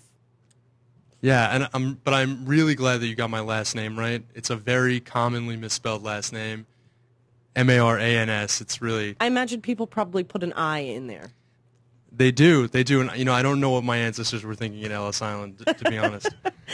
So we've been, of course, talking a lot today about Romney and the 47% comment, and the real people that fall into that category. And your work with the Social Security Administration represents a large portion of the people who are in that group.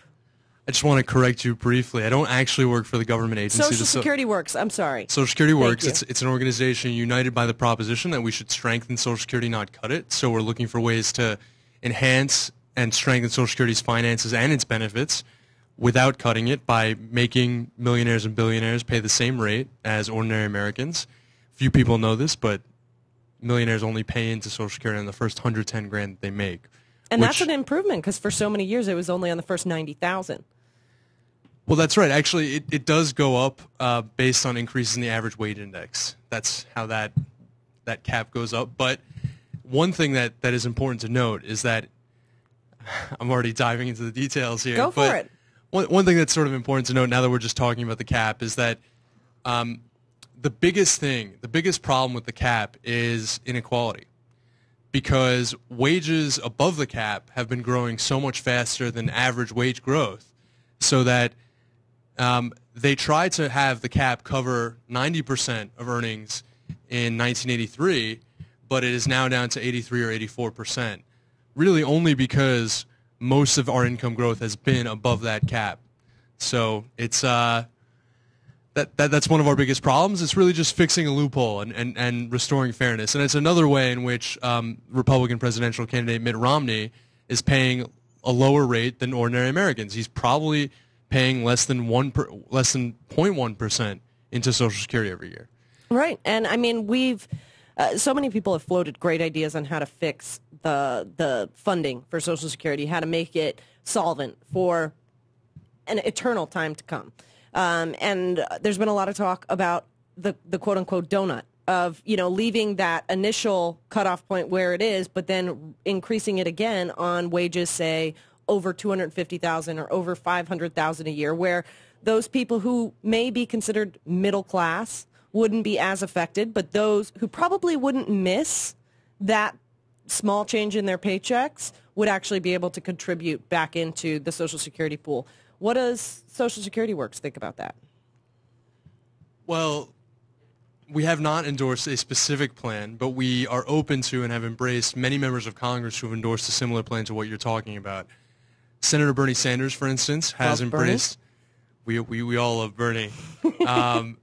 Has proposed a plan, has proposed a bill in the United States Senate that would create an initial donut hole. In other words, initially it would make all of the earnings above $250,000 subject to the payroll tax, which is really sort of a pension premium that we all deduct from our paychecks.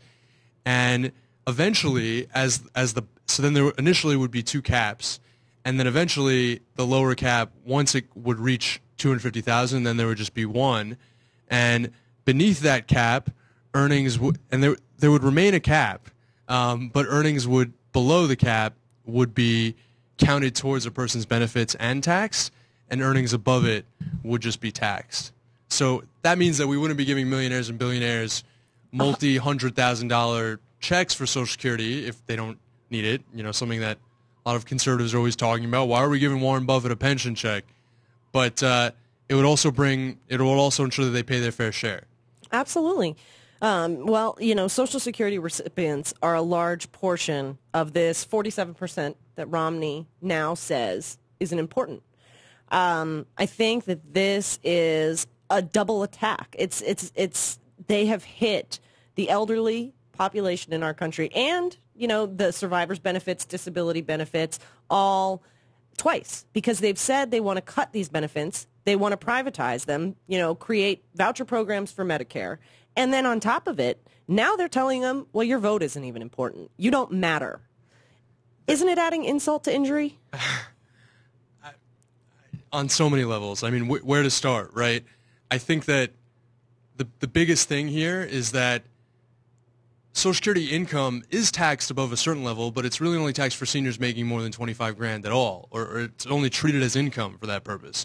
So it's this is something that these are people that are living on fixed incomes. The average Social Security benefit for a retired worker is about $14,000 a year. For 2/3 of elderly households, it's a majority of their income. For 1/3, it's 90% of their income or more. Again, we're not talking about greedy gizzards living high on the hog here. These are people that have worked hard all their lives, have contributed to this system, and did not make that much, maybe did not make as much money as Mitt Romney. Maybe they didn't do as well in the housing market and on the stock market as many people in the upper echelons of this country.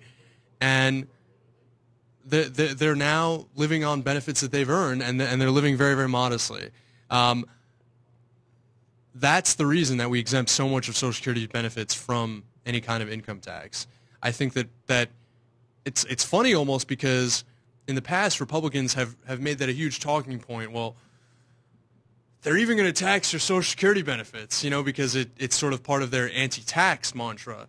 But it's really amazing to me how the Republican sort of framework has shifted further and further rightward as they've been at greater pains to explain their anti-tax ideology.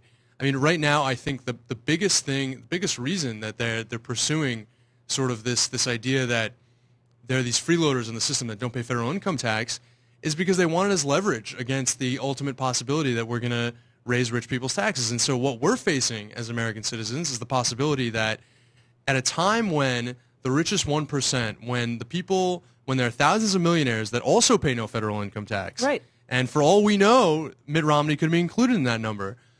In order to get them to actually pay more, the state of power in this country is such that we ourselves have to sacrifice just to get rich people to pay the same rate in taxes. They want us to either pay up more or cut our Social Security and Medicare benefits that we've earned. That's what they call sort of a balanced deal. And that's what I think that they won't even say it now, but I think that that's what they're leveraging for. Yeah, I sincerely noted the part of we as, now I'm using the term 47%ers, have to sacrifice in order to get them to pay more. And I think that we've done that. We've done that for 30 years. We've sacrificed stagnant wages and, working conditions that have slowly been whittled away, that unions and the people before us fought for to improve the situation. We've sacrificed, higher food prices and higher gas prices that really have no financial impact on those making $1 million or more. They don't care if gas is $1 or $3 a gallon. It's really not going to determine whether or not they can put food on the table. We've sacrificed in so many ways, and we're just asking them to give the same amount that they did during the Clinton years, in which they were so damn successful. And I think we've sacrificed enough. I think it's time for that shared sacrifice that they always talk about to be a little bit more on their end. But that's my personal opinion. So, Daniel, you are also the executive producer of Take Action News with David Schuster on WeAct Radio. That's right, and I always make sure to disclose that whenever I talk about Social Security on Take Action News. Obviously, I don't see it as a classic run-of-the-mill conflict of interest, in that I could be making a lot more money attacking Social Security. But yeah, when you're making millions in either jobs, then you can worry about conflict of interest. I still think it is important to reveal. Absolutely. But there's a big special episode next week, Saturday, noon to 3 Eastern on WeAct Radio, 1480 AM, where Daniel Marans, you are going to be hosting because David is out of town. That's right. I'm really nervous at the moment, actually. Oh, you're going to do great. Absolutely. That's right. We've got a lot planned. We're going to run through some of this 47%er stuff. I hope it's not completely exhausted by the end of the week, but I'm hoping that we can get Dean Baker, the co-director of the Center for Economic and Policy Research, over to talk about sort of why the real scandal in the tax code is how much we give to the rich and why folks like Mitt Romney may be paying a lower rate than you are. And I'm hoping that we'll also get his take on the Chicago teacher strike, which recently came to a close. Absolutely. And we've got a lot planned. Well, it sounds exciting. And It'll be a great show. It'll be a really great show. Everybody has to. Now I can see myself. I like that more. Everybody has to tune in to Take Action News with David Schuster, but with Daniel Marans this week, noon to 3 Eastern, WPWC, 1480 AM in Washington, D.C., or you can get it on the TuneIn radio app under WeAct Radio, and you can listen wherever you are. Daniel, thank you so much for hanging out with us. You're welcome to stick with us and talk to Nicole Belle, of Crooks and Liars, if you would like. I think I might actually take off, but you got a little show prep to do? A little bit. Okay. You know, wrangling those guests, they're tricky. You'd be surprised how well. Maybe you won't be, given your new duties. But it's a lot of fun. Absolutely. Well, thank you so much for taking time with us. I'm sorry about the bad direction. Thank you, Danielle. direction. And I have to say, if I'm half as good as a host as you are, then I will be extremely satisfied.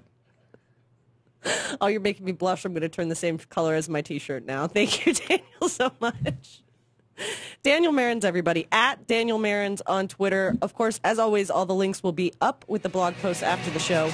We're going to go ahead and run to a break and get one of our favorite people, Nicole Belle of Crooks and Liars, up next. Stick around. Don't go anywhere. This is Talking Left. We'll be right back. This is going to be fun. It's Talking Left with Danielle and Shano.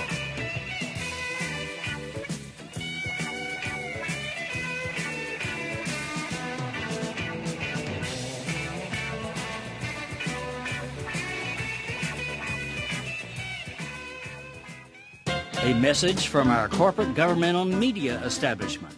Your future is on Mars. They're referring to Curiosity, NASA's lovable robot that's now probing and analyzing the red planet with human-like dexterity and abilities. Meanwhile, back on Earth, 128 comparably sophisticated robots are making electric shavers for Philips Electronics, work that would take 10 times that many humans. A New York Times article marveled that the robot's arms, quote, work with yoga-like flexibility well beyond the capability of the most dexterous human. Plus, exclaimed the Times, they do it all without a coffee break. 3 shifts a day, 365 days a year. Corporations have hundreds of fully roboticized manufacturing plants already in operation or planned. And Philips' manager says, with these robots, we can make any consumer device in the world. Indeed, Apple's iPhone maker in China plans to install more than 1 million robots to displace untold numbers of workers. Likewise, robots are now assembling Boeing's wide-body jets, packing California lettuce in shipping boxes, making Hyundai and Tesla cars, and operating our nation's largest grocery warehouse. The Times says flatly, this is the future. Oh? So what are millions of displaced human workers to do? No one knows. Worse, no planning for or even thinking about the human future is underway. Instead, we're getting balderdash and BS about how, quote, this is the march of progress that'll make America more competitive. This is Jim Hightower saying, more competitive for whom and to what end? Too often, we've seen the power elites wave the flag of progress as they march right over the well-being of the many. Now is the time to start a national discussion about their reach for robotic profits, making them address the crucial human issues involved. If you'd like more of Jim Hightower's real populism, check out the Hightower Lowdown. Jim's monthly newsletter gives you the real lowdown on which corporations, by name, are doing what to the middle class, our environment, and our democracy. Each month, the Hightower Lowdown brings you facts you didn't know, along with actions you can take to fight back. It also comes with a sense of humor. Hightower believes we can fight the gods and still have fun. Plus, get this, it's cheap. Only $15 brings you 12 issues a year. For real populism, go to hightowerlowdown.org. You're listening to WIN, Workers Independent News, a production of Diversified Media Enterprises. I'm Doug Cunningham.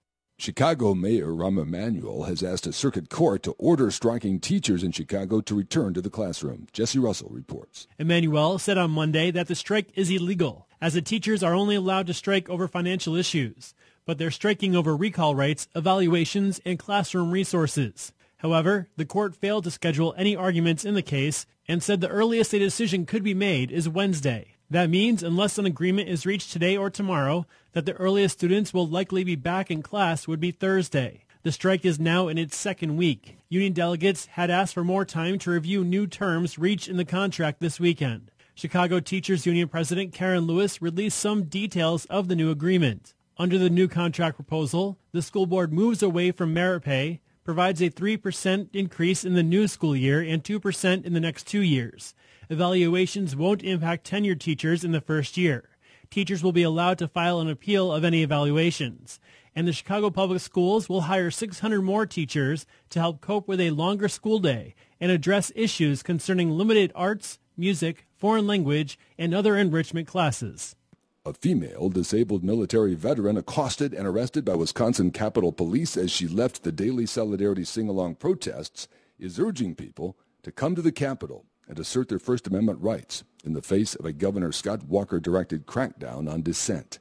Dawn Henke has a heart condition, and she collapsed after at least 5 police officers descended upon her as she left the Capitol building Friday. They later unarrested her after she was taken to a VA hospital after the incident. Henke has a heart condition.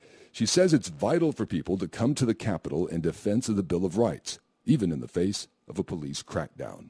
Come to the Capitol, come peacefully, be peaceful, stand up for our rights with us, please, and understand we're all regular people. We're not terrorists. We're not, vandalists. We're not socialists. We're not any of these isms they like to throw out. We're people. We're your sisters, brothers, mothers, fathers, aunts, uncles, cousins, nieces, nephews. You need to come protect your rights as we are doing. Henke describes what happened as she was arrested. He put handcuffs on me, and as that happened, I started to feel lightheaded, and I told the officer quietly, I have a heart condition, and I am feeling lightheaded right now, and I need my medication that's in my purse because my chest is starting to hurt. From there, it gets a little foggy because I went to the floor. It didn't seem like that long when I was down, but that's because I passed out. This newscast underwritten in part by the IBEW. You've been listening to WIN, Workers Independent News. For more information, visit laborradio.org. When I have an asthma attack, I feel scared. It's kind of like an elephant is on my chest. I feel like I'm choking. Sometimes my parents have to take me to the hospital. You know how to react to their asthma attacks. Here's how to prevent them. Call 1-866-NO-ATTACKS. Visit www.noattacks.org or call your doctor, because even one attack is one too many. I feel like a fish with no water. Brought to you by the EPA and the Ad Council. Gotta get back in time. Gotta get back in time. Get me back in time. Welcome back to Talking Left with me, Danielle and Shano. And on the phone is one of our favorite people in the world, Nicole Belle of Crooks and Liars, at Nicole Belle, Belle, on Twitter, and of course, crooksandliars.com. Nicole, thank you so much for joining us. Danielle, you know I will always come when you call. We absolutely adore you, but you already know this. Well, you know the feeling is mutual, I promise. You're making me blush, Nicole. So, of course, you have heard all of the uproar about Romney's tapes being released and him addressing 47% of the essentially not worth his time voters. But something that's not getting as much press is his comments on the Palestine and Israel relations. Do you have any thoughts about him saying that there will never be peace and that the people of Palestine are simply not interested in peace with Israel? Well, here's the thing. For me, any guy who says that there's a group of people who just irrationally want to be displaced, want to have bombs going off in their villages, want to, have family members tortured and beat up by Israeli forces. Anybody who thinks this is something that they find acceptable is really not playing with the full deck and has some severe empathy problems, And I know that the United States has to pronounce, their buddy is Israel and that we're in favor of Israel. But you know what? I'm in favor of humanity. I don't want Israel to go away, but I want the Palestinians to live in a humane, respectful way. And I don't think that that's too much to ask the leader of the free world to work for, instead of saying, we'll just kick it down the road. Absolutely. And I think it really is a great indication of how he will deal with other leaders and deal with foreign policy disasters. I mean, we saw his ridiculous statement about, the assassination of Chris Stevens in Libya, and his ongoing statements about how we need leadership from the president to react to all these ongoing protests and riots going on in the Middle East. I mean, doesn't that speak volumes of his lack of leadership, his lack of ability in foreign policy? Oh, absolutely. But, I mean, I don't know if you caught this, but when he was talking about, in this fundraiser, somebody asked him, you can go to Mother Jones and listen to the very first video, and it's about 4 minutes in. They asked him about when Ronald Reagan defeated Jimmy Carter. And he was talking about how what really turned the tide for Reagan was that Desert Fire operation where the Marines went to try to get the hostages. And it ended up being a snafu, and Marines died, and it was terrible. Yes. And Reagan took advantage of that, pointed at that, said, this man does not belong in the commander-in-chief's position, and really just submarined Jimmy Carter's chances. Yeah. I mean, he was already hurting because of the malaise and the gas prices and the hostages, but that was really the moment where it was like, look, he can't do anything. He foreign policy he can't do. He can't protect Americans, and that's what happened. When Romney was asked about this at the fundraiser, Romney said, "Well, you can bet if I have a situation like that, I'm going to take advantage of it." That's an interesting perspective. I have not had a chance to listen to the whole tape. It has been an extremely busy day, but I didn't know that other part was in there. The question is, will he go as far as Reagan did and actually do a deal behind the back? No, sorry, I don't think you can hear Shane's mic. I can't hear Shane. There you go. Now you should be able to. There you are. Hey, sorry about that. I'm on a funky channel here, but the question is, will he go as far as Reagan did and his people to go behind and set up something like the Iranian hostage crisis? Because it's widely held a belief that Reagan actually said, hang on to him and release him not until I'm inaugurated. And they were essentially released on the moment Reagan was inaugurated. So, I mean, if they're going to pull that playbook, by the way, it was Operation Eagle Claw, I think was Eagle the name Claw. Yeah. I know, sorry. Yeah, just insert ridiculous. Or something. Yeah, but name all those here. names are ridiculous. But, I don't know, but it does paint Romney's statements about Christopher Stevens' death in a whole new light. When you look at that, when you realize the reason he jumped before we had any information, before we knew what was going on, and immediately pointed to President Obama and said, this guy has no leadership skills.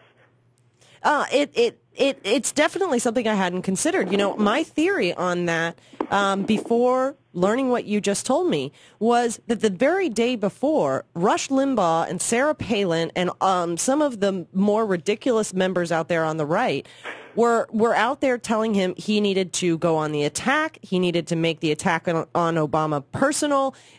Basically telling him Sarah Palin even used the phrase he needs to be using the words like socialist and et cetera, et cetera. So I thought those 2 points were related. But here, what you're saying is he essentially planned this all along. He just waited for his opportunity. Exactly. He was looking for an opportunity for Americans to die for his political advantage. Definitely the person you want making decisions on foreign policy. Exactly. I mean, he has shown himself so callous, so unempathetic to anybody except for his own personal goals that I'm stunned that it is still as close as it is. Now, what do you take, or rather, what do you make of the reaction on the right? You've seen so many come out against Romney, so many really important figures and leaders like Peggy Noonan and the rest saying he is doing a horrible job. But yet we see Fox, we see the mainstream media out there just regurgitating every ridiculous thing Romney has said. Do you have any thoughts on that? Well, when you consider that Fox is essentially the propaganda arm for the Republican Party, that's their job. They got to spin this. They are effectively the campaign arm for the Romney campaign. That's why when he held this press conference, they hadn't even had a single discussion about that fundraising tape until he actually held that late-night press conference. So, I mean, if you were an exclusive Fox News viewer, did you have any idea what that was all about? No, absolutely not. So I'm not surprised that Fox is doing it. But the thing I think you see with Peggy Noonan and with some of the other Republicans who are trying to distance themselves is that Romney broke the cardinal rule, which is he told the truth. He told exactly what the Republican Party thinks, and that doesn't help them get elected. Because if people realized how little they cared about the people who are putting them in office, they wouldn't get elected. You couldn't have said it better. We were talking about this theory that Shane and I have talked about, where we constantly hear references to the Overton window, that acceptable fragment of speech that most people will feel about a political issue, whether or not what's said fits in their emotional perspective.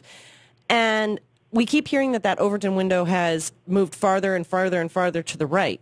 But could it be that the policy has moved farther and farther and farther to the right, and we see Fox and other news propaganda that just keeps the language of that policy in the acceptable phrases, like using leadership instead of, you screwed things up over there? Oh, yeah, absolutely. I mean, see, this is what I figured out back in the 80s when I was in college, and every single adolescent boy around me was enthralled by Ayn Rand. Yeah. Because this is Ayn Rand's philosophy writ large. There are people who are supermen, who deserve all the wealth, who get all the riches, and everybody else is a moocher. The makers and the takers. Exactly. Right. And that's exactly what Mitt Romney says, because he really honestly believes this. He really honestly believes that he worked for those millions he inherited. He really honestly believes that just by virtue of the fact that he has money, that he is of that, elite 0.01%, he should be president without being second-guessed. Right. Without being called out, without being held accountable for anything he says. And we saw him try and clean it up and put a lipstick on that pig, if you will, and try and rephrase so it wasn't so obnoxious, but he never backed down from anything he said. And there's been many on the right, speaking of Fox News, Hannity last night did the complete, what did he say that was wrong? Exactly. Everything he said there was right. Exactly. They honestly believe this. They don't understand that, Paul Ryan got to where he was by virtue of government largesse. Yeah, he's a 47%er, didn't you know? Exactly. But they don't, he earned, all of that came to him. He deserved all of it. Well, that's the policy that's the practice that the right is so good at, where they can constantly segment the population and speak ill of one side, like Romney did here with the 47%. Half of the country, you don't matter. But they will strategically convince every one of their supporters, well, you don't fall in that half. You're not a taker because, you deserve those unemployment benefits. You worked hard and you really, look for a job, or you deserve that Social Security. They constantly convince people, we're not really talking about you. It's the other guy. Right. Well, the other guys tend to be people who don't look like you. Yeah. And that, I think, that's the other part of this, is that he can get away with this because everybody in the back of their head has the image of that welfare queen, and that welfare queen isn't the same color as they are. Absolutely.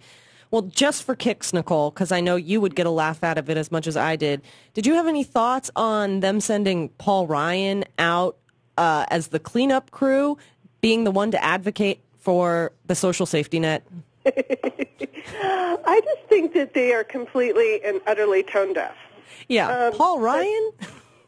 What I'm looking forward to seeing, and I don't know if they're actually going to release these stats after the election, but I want to know who in the military is actually going to vote for Mitt Romney at this point.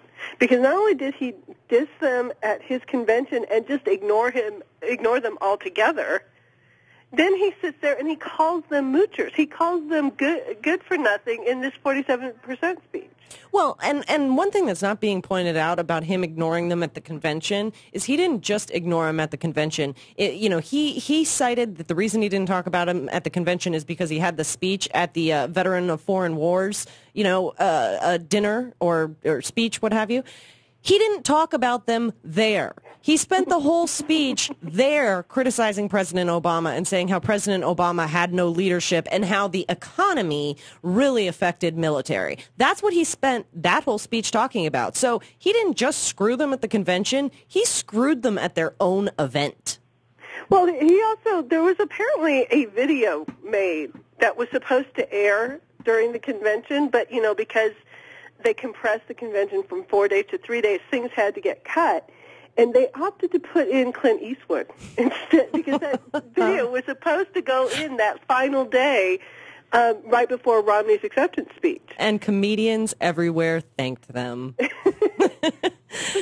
just want military people to think about that. You are less important than a doddering old man exhibiting his senility. Talking to an empty chair. Talking to an empty chair. Yeah, that's just where, empty chair. But that may still put you above the 47% in Romney's eyes. Just saying, in the grand scheme of things, that may be where you fall. Nicole, Belle, Crooks and Liars, I love you. Thank you so much for taking time with us. We could talk to you forever. Oh, thank you, Danny. It's always great to talk to you guys, too. Take care. Okay, bye-bye. Nicole Belle, everybody, the smartest, most wonderful, gorgeous, beautiful woman on earth, and we love her. Go and check out Crooks and Liars, Nicole Belle's blog, which is crooksandliars/blog/8, I believe, off the top of my head. But I haven't been there a few times or anything. So, anyhow. It is blog 8. It is blog 8. We still have Eric Burns, the strategic communications consultant of Bullfight Strategies and the former president of Media Matters, coming up soon to help us make sense of Frank Rich's recent articles. Do conservative voters really agree with what they see on Fox News? We'll get into that and a little bit more next. Don't go anywhere. This is Talking Left with me, Danielle and Shano, and we'll be right back. Holy crap! We'll have more on these new developments after this. It's Talking Left with Danielle and Shano.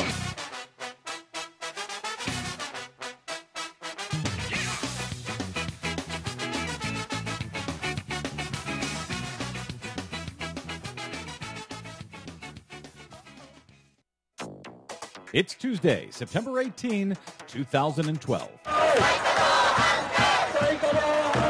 Japan announces it will phase out all nuclear power, sort of, while U.S. nuclear whistleblower warns of new risks. Shell gives up on Arctic drilling for now. Plus, it's official, August 2012 was hot, really hot. Tell us something we didn't know. All of that and more straight ahead. From BradBlog.com, I'm Brad Friedman. And I'm Desi Doyen. Stand by for 6 minutes of independent green news, politics, analysis, and snarky comment. We will never have the elite, smart people on our side. Now, I wonder why that would be, Rick Santorum. This is your Green News Report.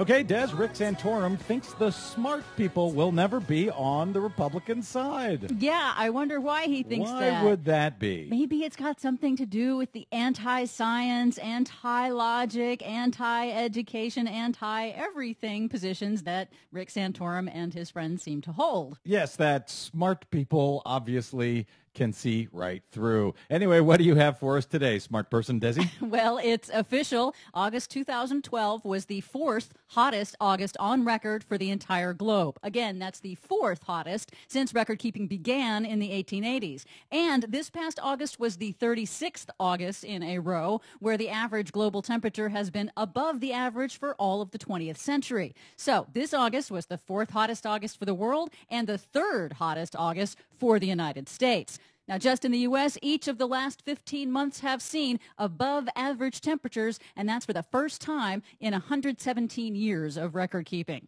And the Arctic is warming faster than the rest of the planet. Now, we've been following the melting of the polar ice cap that has carved a new daily record every single day this summer. The previous record all-time low, set back in 2007, was broken over 2 weeks ago. And any minute now, we'll get the official final tally of just how much ice was lost this summer. Right now, it's estimated to be the size of Texas. And what does it matter if we lose ice? Well, it's funny you should ask. Several new studies tie the loss of Arctic sea ice to harsher winters and wetter summers in Europe and the UK. As the ice melts, the ocean water absorbs more sunlight, and that warm water in turn pumps more heat into the atmosphere, as Dr. Adam Scaife of the UK's Weather Service tells the BBC.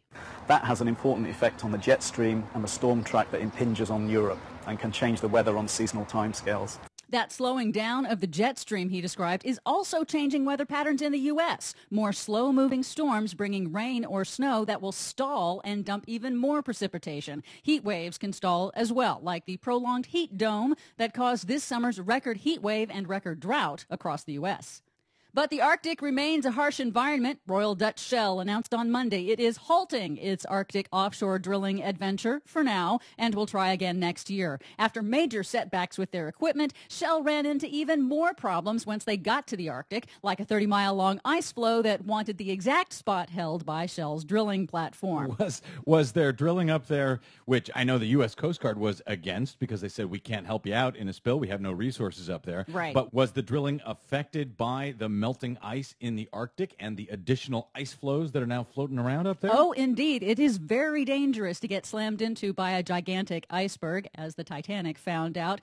Well, what happened this time is Shell says its crucial piece of required oil spill emergency equipment, a containment dome, was actually damaged during its final test. So now it has to leave, pack up, and try again next year. So before they even started, they have already failed. Yes. Nice going, Shell. Weekly anti-nuclear protests in Japan have pushed the Japanese government to announce it will phase out all nuclear power plants in the country by 2040 and will focus on renewable energy and natural gas. Japanese Prime Minister Yoshihiko Noda says, "We are at last standing at a brand new start line." But critics have slammed the new policy because though it supposedly phases out nukes by 2040, it phases in a restart of all of Japan's 50 nuclear reactors that were shut down after the Fukushima Daiichi nuclear power plant disaster last year. And it allows for a possible extension of nuclear power through 2060. Lots of loopholes. Yep. Here in the U.S., a whistleblower at the U.S. Nuclear Regulatory Commission is accusing regulators of covering up the risk of flooding to nuclear power plants located downstream from large dams and reservoirs. In an internal letter obtained by the Huffington Post, an engineer within the NRC says the NRC is withholding from the public that a handful of U.S. nuclear facilities are at great risk of catastrophic flooding if dams or reservoirs should break, which the NRC's own reports show could cause a Fukushima-style full station blackout, knocking out reactor cooling systems and backup systems as well. What could possibly go wrong? For more on all of those stories, please check out our website at greennews.bradblog.com. Remember, you can download us anytime via iTunes, listen to us on your mobile device via Stitcher Radio, Follow us 24/7 on the Twitters and find the Green News Report and like us on the Facebook. From BradBlog.com, I'm Brad Friedman. And I'm Desi Doyen. And this has been your Green News Report. So don't play with me, 'cause you're playing with fire. So don't play with me, 'cause you're playing with fire.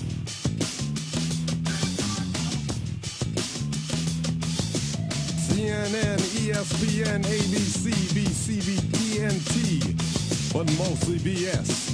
This is Talking Left with Danielle and Shano. The revolution will not be televised, will not be televised, not be televised. The revolution will be no rerun, brothers. The revolution will be live. Welcome back to Talking Left with me, Danielle and Shano. Hope everybody out there is having a great time, and we want to always thank you for listening, regardless of where you may be checking us out. Of course, SoFlo Radio, Progressive Blend Radio, Talk Radio 1, or you may be checking out the iTunes podcast or over on YouTube. Thanks so much. Regardless of where you're supporting us, we appreciate the support. And next week, we have big news that we will not be here, so don't tune in to regular TalkingLeft.com, because we'll be hanging out with Mr. Carl Frisch on The Leslie Marshall Show. So, it's at the same time. It's just you have to go to a different place. You're going to go to lesliemarshallshow.com, and you can listen to the show there. We wouldn't normally tell you to go somewhere else between 7 and 10 p.m. on a Wednesday, but you go where Carl Frisch tells you to go. Yeah, because he's such an authoritarian man. Absolutely. He's so bossy. No, yes, it'll be a lot of fun. It will be. Shane and I get to be co-hosts and sidekicks, or whatever role he needs us in. But we'll be there. We can just be geeks in studio with him, geeks. hanging out, doing that show. Yeah. And then the following show after that will be the debates, and David Bender, brilliant political strategist, is going to be helping us do a preview of the debates beforehand. And he's been covering presidential debates since the Harding administration. He knows. He makes that same joke himself. I know it's Harding or Wilson. I don't know. But yeah. For a while. Yeah. No, since Kennedy. But Probably. he's been involved in campaigns since He Kennedy. knows a thing or two about a thing or two. And he was one of the chief political strategists for Howard Dean for president. He was his main advisor, so he knows. And he is he's an oracle. He is the creator of Progressive Blend app. Progressive Voices. Progressive Voices app. All of these names have progressive, liberal, commie, socialist, pinko in them, so I get them confused. I like that name. Welcome to the Commie Progressive Socialist Pinko Hour. I want that app. There's an app for that. Yeah. Yeah.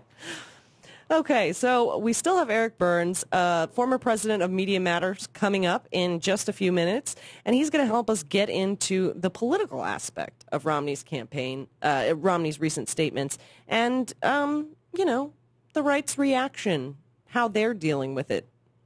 Shane? It's pretty split. Yeah, just a bit. You have pretty much anybody who has had a reputable position in campaigns or in strategy saying one thing, and then you have Fox. Well, yeah, Eric Harrison. You have Bill Kristol, who's the daddy. His father was one of the original neocons. Essentially, the way I said it before the last segment is, you have three groups.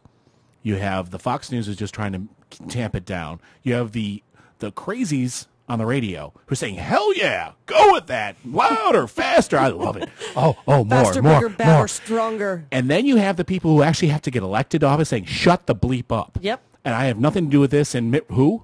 Yep. Who? Is he on the ticket? No, don't vote for me. You can split your ticket if you want.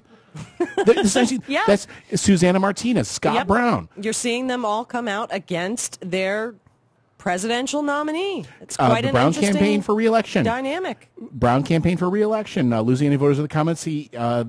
So Brown ditched Romney in a statement Tuesday saying, quote, "It's not the way I view the world," close quote. In other words, I'm going to need some of those 47% because, I'm a conservative in Massachusetts. Well, and, the fact is that a lot of Romney's supporters... You're crazy if Linda McMahon throws you under the bus. Yeah, exactly. Come on. And she may literally throw you under the bus. No, she'll have somebody else throw you under the bus Right. and then hit you over the head with a chair. Of course. Dean Heller, I don't know who this person is. He actually, Mark Meadows, a Republican, and Bill Kristol. Peggy Noonan. Peggy Newman's comment was scathing. And the thing is, David Brooks, I think, was one of the first people to come out. And, of course, since he works for the New York Times, he can't actually be a conservative, so they threw him under the bus, too. I wish I had my under the bus sound effect here in the studio, because it would be I can't do it as well as your sound effects box. Mark McKinnon, he's a disaffected McCain supporter. So, but then you have, we watched Bill O'Reilly saying, this is exactly right. This is everything he said is absolutely true. And, Rush Limbaugh saying, oh, yes, I haven't heard out of Princess Palin yet. Oh, no. Palin, I think, last comment was that Romney needs to focus more on calling Obama a socialist. That was her wise words of political campaigning. She must have liked the sympathizers, because that's the equivalent of palling around with terrorists. That's true. Actually, I'll give Romney credit. That was a little bit more eloquent than palling around with terrorists. Or not eloquent, elegant. Elegant? Elegant is, remember, it was inelegant. Oh, yes. He said it was inelegant. Yes, which because you know what someone who has $500 million should be using is the term inelegant. That really connects with people. Yeah. You say, that was a really dumb thing to say. That would be the way to say it. But no, it was inelegant. It was inelegant. Did he wear his top hat and monocle when he made that statement? But he needed to do it to a string quartet.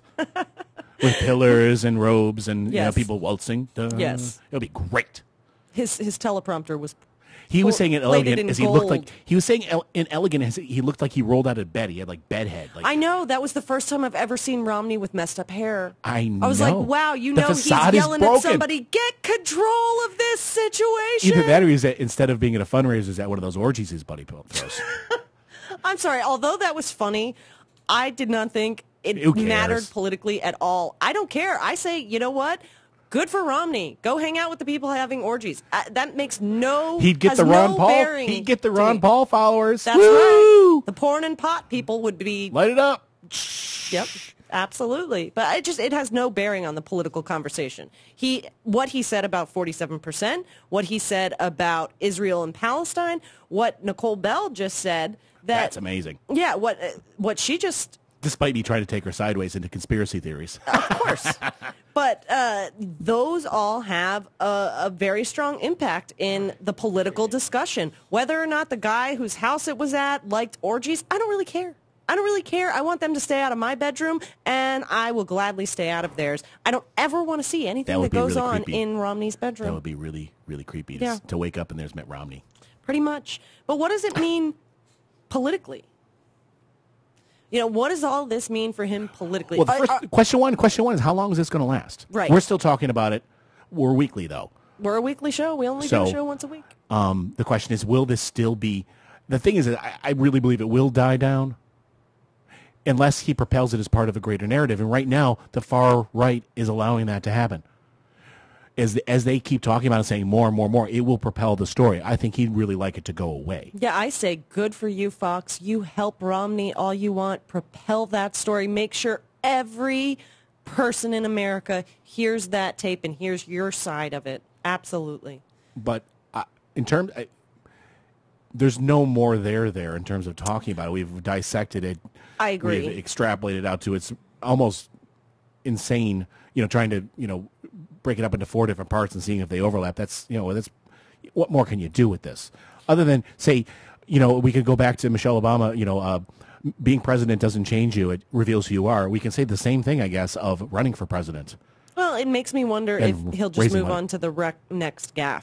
Sure. This is obviously putting his foot in his mouth is something Romney is really good at, and he continues to do it over and over and over again. And because he has that echo chamber on Fox that constantly tells him, no, you said it right. You're totally correct. You are right. We support you. Right on, man. Do it again. I think he's just going to keep doing it. Where it's going to be gaff watch. Yeah. If he needs some really good advisors that will stand up to him and say, dude, you're not doing yourself any favors. Shut up. Enough already. But instead, Fox is... right on. Keep it going. Yeah. Is it working, though? Well, I don't think so. The only no, in terms of, and when I mean working, I don't mean working for the electorate as a whole. I'm wondering if, because we were talking about how there's this disconnect, and Frank Rich was talking about that, maybe this was the one thing that will bring the base back. I think that's what their calculation is in doubling down, that the people who watch Fox News really like this line of attack. That regardless of what, thinking about it and thinking it through it completely, that, yeah, this is what I am. I'm the guy who says, get off your duff. Everyone who takes government money, even though chances are I did at some point, you're all lazy. I work hard for my money. I built it. It's my stuff. I can get rich. Leave me alone. I'm a conservative. Stop taxing me. And I don't want a government handout. I'll never take a government handout. Nobody else should. And stop taking my money and leave me alone. And that's the selfish Randian Fox viewer that says that, and it appeals to them, and maybe this will bring them back around. The base. I think that this was a really great opportunity for Obama and Jay Carney and, the Obama surrogates to, instead of just lumping the 47% as they did in a lot of these comments and saying, Obama's comment was, well, you're president of all people. Jay Carney's their comment was, you're president of the whole country, not just a percentage of it. Not just the preferred shareholders. Right, not just the preferred shareholders. But if they had just said that 47% includes military, students, Social Security recipients, disability recipients, maybe you're on Medicaid because you're a cancer survivor. If they had explained to people that not only are you probably in that 47%, but the people you love and care about are too. That military you claim to support, well, that 47% Romney talks about are veterans. Really? Morally, I can't believe that the country as a whole wouldn't be disgusted by that. If they were to actually think of the 47% that Right. way. What my point is that if they can gloss over that, forget that, not report that, not talk about that, and just talk about it is in terms of makers and takers. You have your job, you work hard, you deserve to keep all your money, and it's their lazy butt's fault. It's always about blaming, why you have such a lousy lot in life, and who's to blame for it. It's the old president, the American president, and that's how they divide. And say, it's their fault. It's not your fault. You are a great American. God bless America. You are awesome. You are the best. Vote for me, and I will kick all those other people's butts, those 47%, because they're your problem. It's an angry, nasty, mean, dividing thing. But I'm asking the question, is that the Fox News base? Is that the Republican base that turns out that's just so angry? Well, according to Frank Rich, no. That's just Fox. That Fox is not connecting with the people that actually watch Fox, that they still watch because, that was a week ago. I'm just wondering if this isn't the turning point where they can get the base back, which isn't going to be enough. I don't know. I'm just asking. It's a good hypothetical. I don't think so. I think that true conservatives are just as disgusted with Fox as Democrats are. It's just my personal opinion. We'll have to see how Frank Rich's theory holds up. And perhaps Eric Burns can enlighten us and tell us what he thinks on the subject. We still have so much more show in store. Eric Burns, go check him out on Twitter during the break, at Eric_E_Burns. We will be right back here on Talking Left with me, Danielle, and Shano. Don't go anywhere. Everyone expected just a piece of fluff, but we wanted to do something important. Issue stuff. It's Talking Left with Danielle and Shano.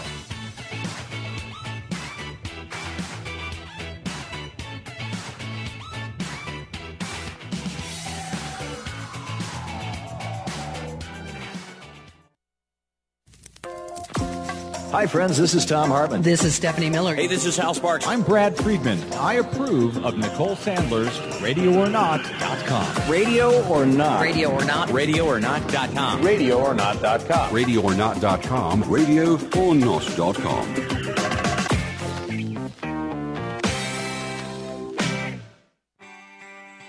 Never know who or what you'll hear when you listen to the Nicole Sandler Show at RadioOrNot.com. Bill Maher, you're here in Miami on Friday night. You're doing a show at the Fillmore at the Jackie Gleason Theater. They just renamed this theater the Fillmore.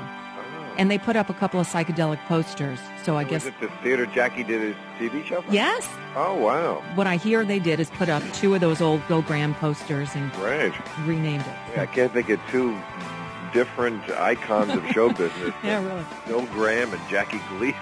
Yeah, why they just didn't play up the Jackie Gleason aspect, I don't know. But then again, this is South Florida. Right. Okay. Welcome to it. I feel warned. The Nicole Sandler Show, live Monday through Thursdays at 10 a.m. Eastern, or podcast anytime at radioornot.com. Hi, this is Kenny Pick from Turn Up the Night. Here are some of the hijinks you can expect from my show. That right-wing Republican from Texas was only helping Dennis because he thought Dennis would be easier for Joe the plumber to beat than Kemp. Yeah, I mean, seriously, a pet rock would have been better candidate than Joe the plumber. I think he might actually have been a pet rock before he was a non-plumber. So, but he was a union pet rock, never mind. Turn Up the Night with Kenny Pick, streaming live every Tuesday and Friday from 7 to 10 p.m. Eastern at Radio or Not, Talk Radio 1, Progressive Blend Radio, and KennyPick.com. You know that the ice cream scoop has the power to make a child smile, and that by slowing us down, the traffic light can keep us going. You know that the golf tee brings friends together, that the mailbox keeps them connected. You know that the cataract laser helps you look to the future, while the pacemaker ensures that there's a future to be seen. You know that the lawnmower, the clothes dryer, and the elevator make life easier, that the blood bank makes life possible. You know that these things we count on every day started as ideas. But did you know all these ideas came from the minds of African Americans? Support minority education today so we don't miss out on the next big idea tomorrow. The United Negro College Fund, a mind is a terrible thing to waste. Please visit uncf.org or call 1-800-332-UNCF. Brought to you by UNCF and the Ad Council.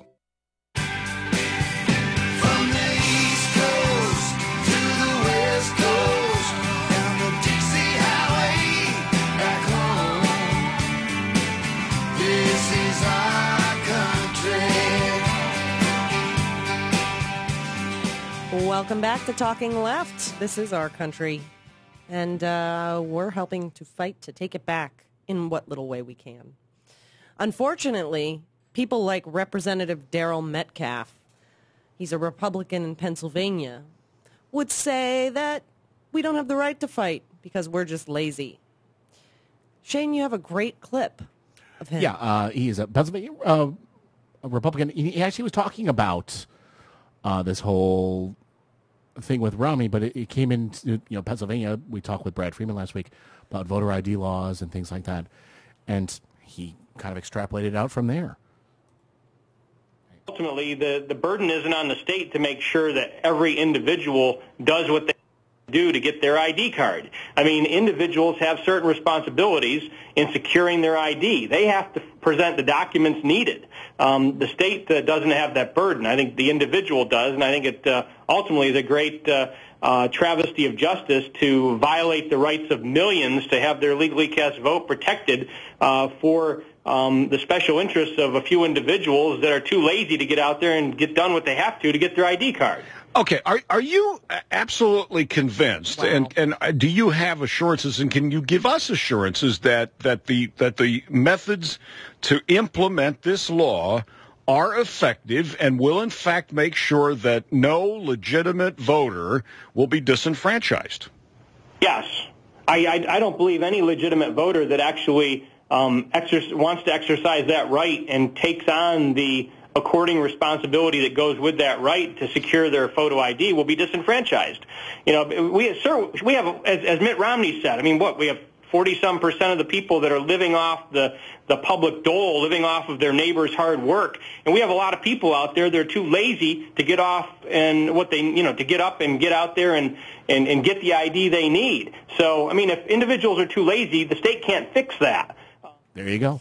So, what would he also say the state was coming after you, you were convicted of a crime, and what if you were too lazy to get legal representation? What if you were too lazy to go out and collect the specific pieces of evidence against you? But that's not how we operate in this country. It's innocent until proven guilty. Why all of a sudden do we allow that to be changed for something as important but yet as basic as our voting rights? I think there's something much deeper in this. There's obviously racial undertones, but... Well, no, I don't see racial undertones. Oh. But stop for a second.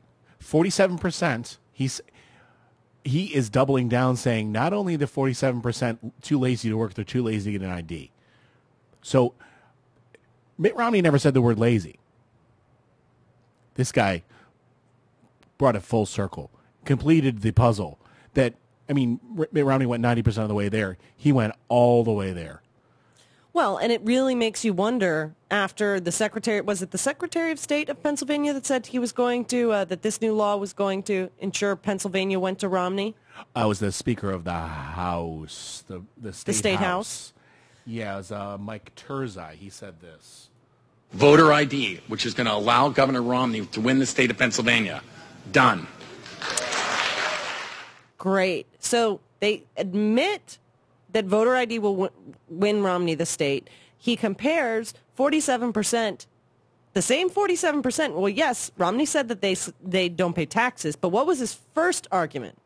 That 47% he was never going to get the vote from, that those were Obama's supporters. And now he's going full circle and saying 47% won't get their ID. Well, that sure to me seems like a great alibi when 47% of those voting results don't show up for Obama. Exactly. What he's saying is that the voting ID is specifically targeted for those 47% of people that he thinks are lazy and Mitt Romney says are on the dole. It's the entire, that's the truth. There's another gaffe. Not by Romney, but it seems to be part of that overall voter suppression of people who aren't the preferred shareholders, who are, on the margins of society. They don't want them voting. No. They don't. That is pretty obvious. And he just drew the comparison to the same 47% Romney referred to. Remember, Romney did say that they didn't pay taxes. He said that they were entitled. But his first point about those 47% was that they would vote for Obama.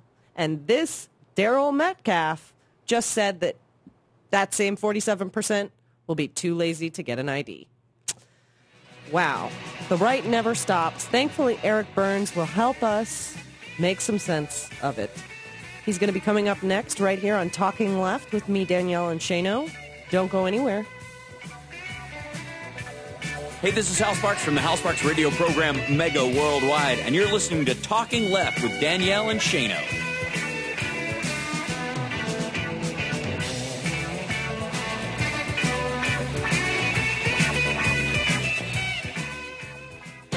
Some statements by corporate chieftains tickle my funny bone, but more often they torture my cynical bone. Take the hoary claim that today's extravagant level of CEO pay is the natural product of the magical free market. To attract top executive talent, goes this line, it's simply essential to lay out a feast of big bucks. Not mentioned is another magical force bloating the big boss's paycheck. You and me, specifically us taxpayers. In a case of the rules being rigged by and for the elite, America's tax laws conveniently provide that the more the chief is paid, the bigger the tax break the corporation gets. So naturally, they get a lot. In its annual report on executive excess, the Watchdog Institute for Policy Studies recently documented 26 corporations that lavished an average of $20 million on each of their CEOs last year, including CBS, Citigroup, Discovery, Motorola Mobility, Oracle, and Viacom. In every case, the compensation loophole and other special tax breaks meant that the corporation paid more to their top guy than they paid in federal income taxes.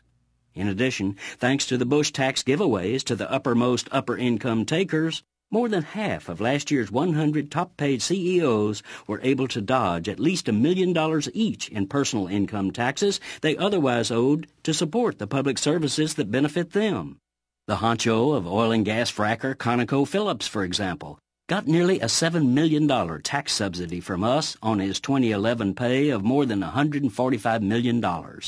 This is Jim Hightower saying it's bad enough that top bosses have grossly inflated their pay while relentlessly slashing the wages of employees, but it's grotesque that they've perverted our tax laws to underwrite their excess. To see the IPS report, go to ips-dc.org. If you like these feisty pops of populism that Hightower zings out on the airwaves, check out the Hightower Lowdown. Jim's monthly newsletter provides the in-depth lowdown on what the greed heads of Wall Street and the boneheads of Washington are doing to us behind the scenes. With Hightower's saucy Texas humor and truth-telling populist perspective, the lowdown literally can lift you up. And get this, you can have the lowdown delivered to your mailbox or email each month for only $15 a year. Yes, 12 issues, only $15. Check it out, hightowerlowdown.org. You're listening to WIN, Workers Independent News, a production of Diversified Media Enterprises. I'm Doug Cunningham. As Mitt Romney's campaign appears to begin melting down with the latest example of the contempt he holds for so many Americans coming to light, workers are continuing to camp outside the Sensata plant in Freeport, Illinois. The 20 or so tents there are known as Bainport because Bain Capital is shipping their jobs to China. Todd Gallrap is one of the Bainport workers who will lose their jobs in November. The mayor of the city of Freeport and the city council have passed resolutions supporting us. They've come out to our protests. They've come out to our events. They came out to our camp here. Bain Capital's own documents show that Mitt Romney, one of his investments that he makes money off of through Bain Capital is Sensata Technologies. So he is making money off of them moving our jobs overseas. So what we want him to do is we want him to come to Freeport and help us save our jobs. If anybody wants to see what's going on, there's a website, www.bainport.com. So far, Romney has ignored the workers. Veterans for Peace says that 6 members of its Veterans Peace Team were among the 180 people arrested in the nonviolent occupation of Wall Street on the 1-year anniversary of the Occupy movement. Ellen Davidson, one of the veterans arrested, says she was protesting because, quote, the corporations that run our country are hurtling this planet toward the brink, devastating the environment while wars for profit are destroying people's lives around the globe, end quote. Tarak Koff, another Veterans Peace Team activist arrested occupying Wall Street, says there is something desperately wrong with the American corporate way of life which, quote, includes the wars and exploitation of people and the environment for the profit and power of a few at the dire expense of the many, end quote. Veterans for Peace noted that what they say are abuses of the First Amendment happened on the 225th anniversary of the ratification of the U.S. Constitution. A 6-week strike could be close to an end in South Africa, but unrest remains. Jesse Russell reports. Workers at a Lonmin platinum mine have tentatively agreed to a 22% pay increase. The strike saw a deadly incident on August 16th when 34 people were shot and killed by police. The result of the action was the strike reaching international media attention, putting increased pressure on the company and South Africa's ruling party. It was the deadliest police shootings in the country since the end of apartheid. The unrest hasn't been exclusive to the Lonmin mine. On September 12th, workers at Anglo-American Platinum suspended operations as workers walked out on a pay strike. And on Monday, more than 40 workers were arrested at a mine in Rustenburg for public violence. Hiring for the holiday season is starting in earnest. Kohl's is sending hints. The company thinks it might be a strong sales season. On Tuesday, it announced it'll bring on nearly 53,000 seasonal workers. That's 10% more than last year. Hiring will continue until mid-November. You've been listening to WIN, Workers Independent News. For more information, visit laborradio.org. It takes 12 years to create a graduate. It takes about the same time to create a dropout. And at the end of the day, the difference between a child becoming one or the other could be you. So United Way is asking you to make a pledge. Tutor a child who needs help. Mentor a kid who needs someone on their side. Volunteer to read to children. Because when a child advances, we all advance. Be a reader, tutor or mentor, give, advocate, volunteer, live united. Take the pledge now at liveunited.org. Brought to you by United Way and the Ad Council.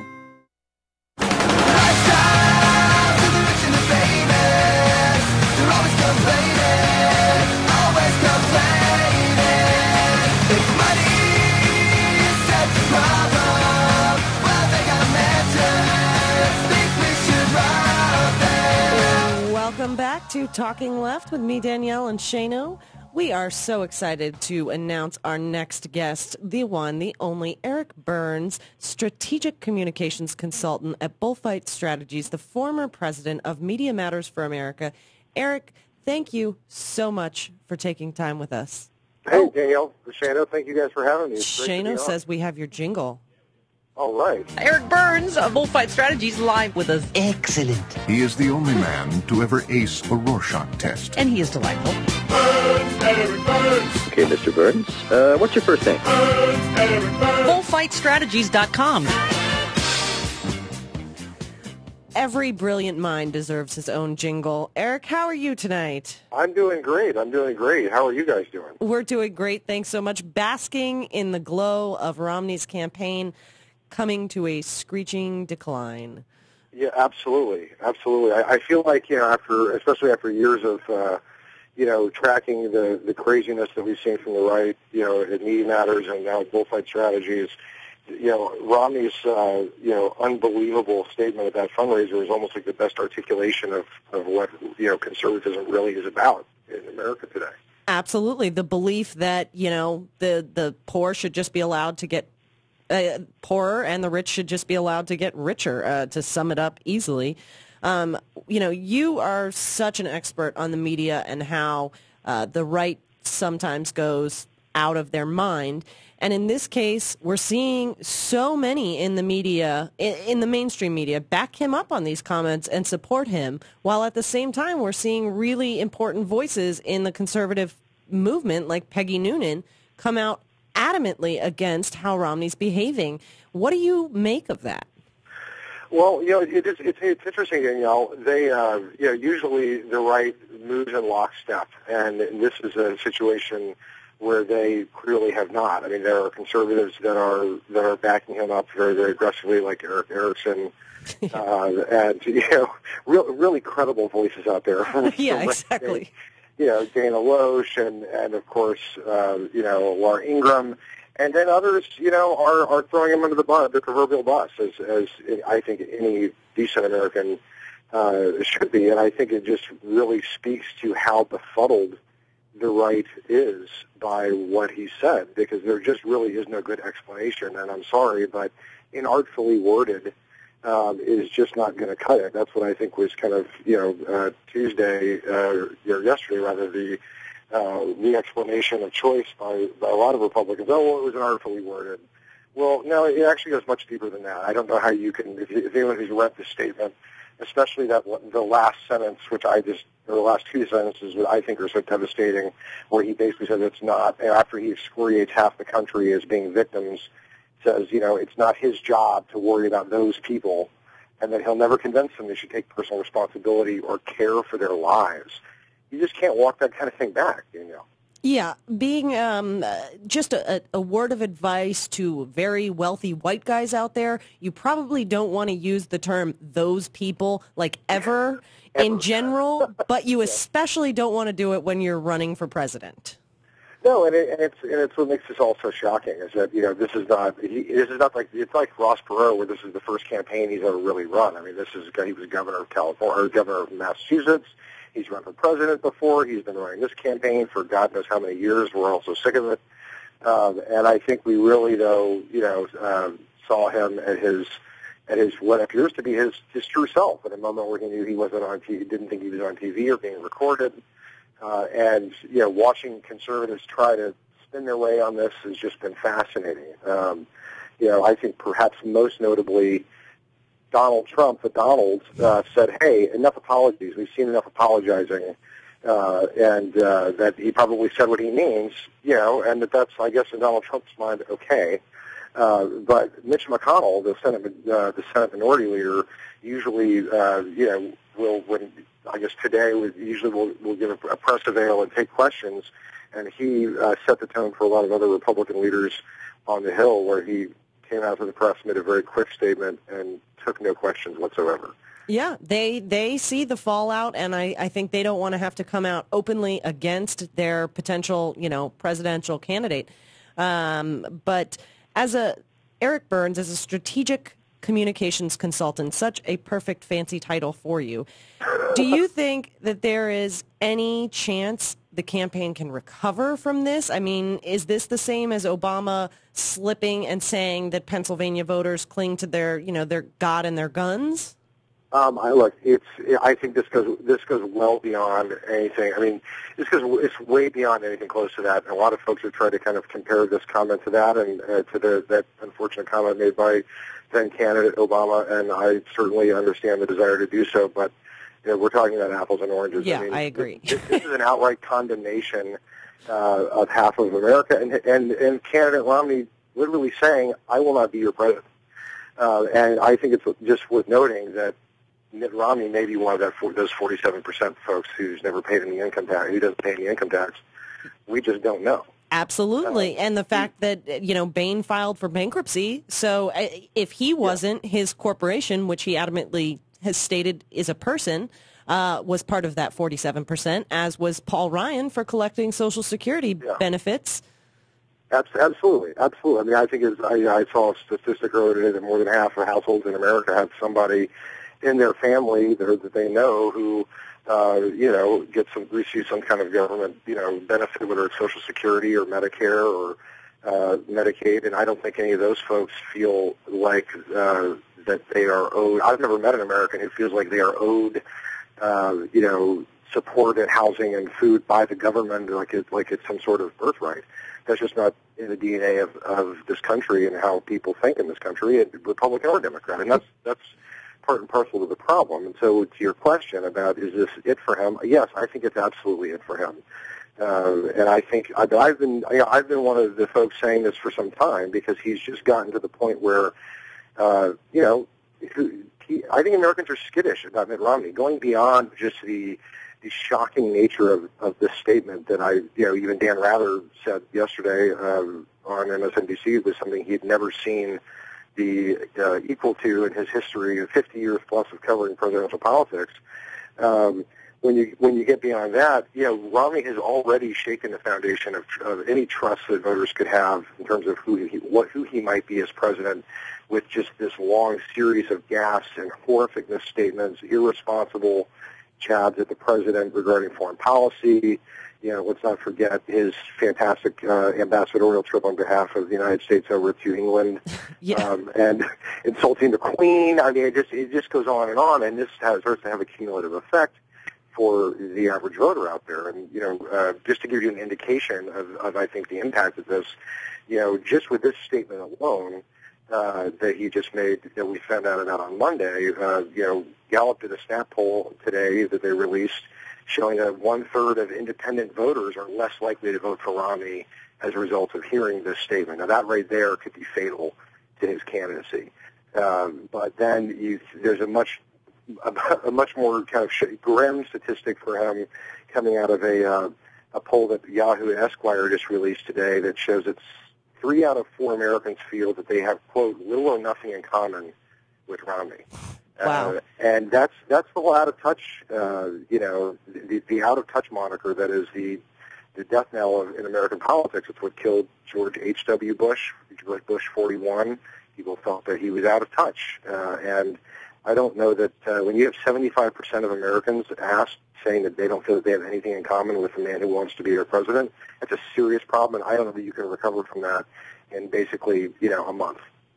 Absolutely, and I would also say that these comments that have come out, these, regardless of whether that was a private press event or a private fundraising event, or it's this, public statement from a podium on the Libya situation on Ambassador Chris Stevens. In either situation, I think it's a clear indication that Romney either has no good advisors or he's refusing to listen to good advisors. Either which shows a pretty poor outcome if he were to become president. Yeah, well, I mean, you're exactly right. It demonstrates a lack of judgment on his part, and a large part of qualifying yourself to become president of the United States, at the very least, is being able to mount a competent campaign to become president. And he has shown, an inability to even hit the most baseline level of competency, as a candidate or someone who is the quote CEO of a campaign, which is essentially what he is. And I think that that's something that even if voters aren't talking about it the way you and I are as insiders, they feel it, and it's not lost on them. So I think it's really, really tough. How this is just kind of the latest in a series of screw-ups on his part that have left voters wondering who this guy is. They've reinforced every single negative out there about Romney that people have been concerned about, the Democrats, the White House, or the Obama campaign have been talking about for months and months and months. And that is, who is Mitt Romney? What does he really believe? Do we really know him? And the answer clearly is that we don't. And if I can just add one more point to that, Danielle. Absolutely. I've run campaigns and been a consultant on campaigns, and we can easily view this as a moment where Mitt Romney, as the conservatives would like to have us believe, where he said something inartfully that he's never said this way before. I can tell you that there's almost 0% probability that that is the case. Anytime a candidate, one, gets caught saying something when the mics are thought to be off, that is drastically or somehow different than what they normally say when they're in front of a camera, that's a huge problem for in terms of credibility and integrity, in terms of how people view them. But these guys, he's done, I can't even imagine how many fundraisers, Mitt Romney has done with a small group of very wealthy folks. He's probably, I would bet money, he's delivered that line hundreds of times. Yeah, or worse. Or worse. And that's something that I think that, for folks who don't work in politics or on campaigns, would do, folks listening to your show tonight would do well to remember that these candidates, especially when you're running for president, there's a level, there's not a lot of off-the-cuff, hey, I'm going to try this line out, just this one time and just see what happens, and I'll talk to my advisors. And, Mitt Romney certainly isn't the kind of guy that's going to do that. I would bet that if there had been a hidden camera in more of these type of, small events with the super, super rich folks, that we would have probably seen him repeat this same comment multiple times. Yeah, the only thing that could make it worse is if he had said it while driving a tank or while windsurfing, or saying the fundamentals of the economy are strong. I mean, or sitting on the back of a yacht. I think. Or he could have done all these things at once. I mean, I don't know if you can ride a tank with a weird helmet on while windsurfing. We can get all the recent presidential nominees who have fallen flat on their face in that quintessential moment, or while saying the fundamentals of the economy are strong too. On top of that, and insulting the Queen too. I mean, there you go. Awesome, just for good measure, hit all the points, man. It's shocking. I think one of the things to watch for is to see, if the polls still show them things are close. Obviously, it's a little too early for Gallup or anyone else to come out with a real field tested poll in terms of being able to show a drop in the national numbers for Romney. I think we should expect to see that toward the end of the week, maybe over the weekend. But the real danger sign, I think, would be if the RNC decides to do what they did in '96 with Bob Dole and start pulling money out of supporting Romney's bid for the presidency just to try to hold on to the House and or try to take back, focus on trying to win some Senate. Yeah, I think like any business deal or any crime, follow the money and we'll see what happens. And it's interesting. Newt Gingrich, I subscribed to all of his stuff, and it was interesting. Right after this Romney thing broke, he's not talking about the presidency anymore. He's talking about the quote in the subject line was, "It's the Senate, stupid." So some of them are already moving on. There you go. So that sounds like that's exactly then what we may be saying. And that would just show that his own party has abandoned him, which it does seem from the comments that you're more responsible conservative voices like David Brooks refer to Romney's comment as a country club fantasy. Outright just came out and said that Romney clearly, his comments suggest he really doesn't know much about the country he inhabits. This is not good. This is not good when one of the leading pundits of your party, is out there really giving it to you that tough. And when the only folks you have left to rely on are Eric Erickson from Red State, who are saying double down on this. Yes, let's have this conversation. As a Democrat and as a political strategist, I say, yes, listen to Eric Erickson. As an American, I think the whole conversation is sad. Yeah. It's sad that we're at a point in our politics where this race can even be this close. and that after everything that Romney has already done to demonstrate that he's not qualified and not ready to be president of the United States, to add this on top of it is just kind of stunning. Well, I certainly couldn't have said it better myself. Eric, if I was ever silly enough to try and run a campaign, I would certainly want you giving me the strategy on it. You are absolutely brilliant. Well, you're very sweet. And look, anytime, Danielle, you want to run, I will be there to help you do it because you would be fantastic. No, that I'll stick to being able to give everybody my opinion, whether they like it or not, on the radio. All right. Thanks so much, Eric. Eric Burns, everybody. Hopefully we'll be able to talk to you again sometime soon. I'd love to come on anytime, and you guys are fantastic, and keep up the great work. Thank you for having me. Thank you so much. All right, bye-bye. Bye-bye. Eric Burns, everybody, the brilliant strategic communications consultant, Eric_E_Burns on Twitter, and of course, bullfightstrategies.com. You got to go and check out Bullfights. Him and Carl Frisch, come on. Can you get better than that? Two brilliant minds? I don't think so.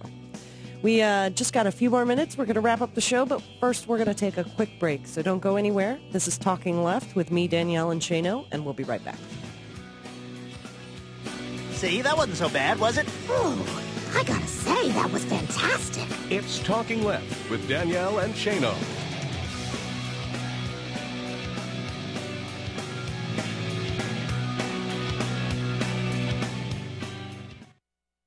Hi, this is Tim Cormall from The Tim Cormall Show. Join me and my guests most weeks for a progressive roundtable discussion about politics, news, and other fun topics. We laugh a lot about the hilarious antics of the right-wing nutjobs, as well as have serious discussions about issues affecting all of our lives. You can check out The Tim Cormall Show at timcormall.com, where you can subscribe to the show for free in iTunes by searching for The Tim Cormall Show. You can also follow me on Twitter at twitter.com/TimCormall. That's CORRIMAL. So come on over and join in the fun at timcormall.com. Unfiltered truth, news, and opinion. Filter-free radio with Jacob Dean and Skeptical Scott. Live every Monday, 7 to 9 p.m. Eastern. Radio or not. And filterfreeradio.com. People don't think critically anymore. Just to examine or critique the system, the culture, political assumptions, things that they see on TV. I mean, whatever happened to the saying, oh, don't believe everything you see or hear? Live every Monday, 7 to 9 p.m. Eastern. You never know who or what you'll hear when you listen to the Nicole Sandler Show at radioornot.com. Your view is not being represented in this country because all of our views have been corrupted by money in politics. Remember, 94% of the time, the candidate who raises the most money wins. That's the fact that we need to drive home constantly. It's all about the money. Dylan Radigan, you rock. The Nicole Sandler Show, live Monday through Thursdays at 10 a.m. Eastern, or podcast anytime. Fresh from their star-studded performance in Hollywood. They drummed you right out of Hollywood. The year's hottest political show, the Stephanie Miller Sexy Liberal Comedy Tour, is finally coming to the city that never sleeps, New York. So you come crawling back to Broadway. Well, Broadway doesn't go for booze and dope. On October 27th, the eve of Election 2012, the Stephanie Miller Sexy Liberal Comedy Tour will take the stage at Broadway's world-famous Beacon Theater. There is nothing like the thrill of doing a live show on Broadway. Featuring John Fugelsang, Hal Sparks, Aisha Tyler, Sexy lady, and Stephanie Miller. For tickets, go to Ticketmaster.com or call 866-858-0008. Don't miss your one and only chance to see all the Sexy Liberal Comedy players live on one stage. That's the Stephanie Miller's Sexy Liberal Comedy Tour at the Beacon Theater. I love New York. You know why? Because it's open all night. Hey, Dad, how do you throw a curveball? How do you build a fort? How do refrigerators run? How do fish learn how to swim? Kids ask a lot of questions. How high can you jump? But you don't have to know every answer. How many phone numbers are there? Because you don't have to be perfect to be a perfect parent. How do cell phones work? There are thousands of children in foster care who don't need every question answered. What's electricity? They just need you. What's the moon made of? For more information on how you can adopt, go to adoptuskids.org. A public service announcement from the U.S. Department of Health and Human Services, Adopt U.S. Kids, and the Ad Council.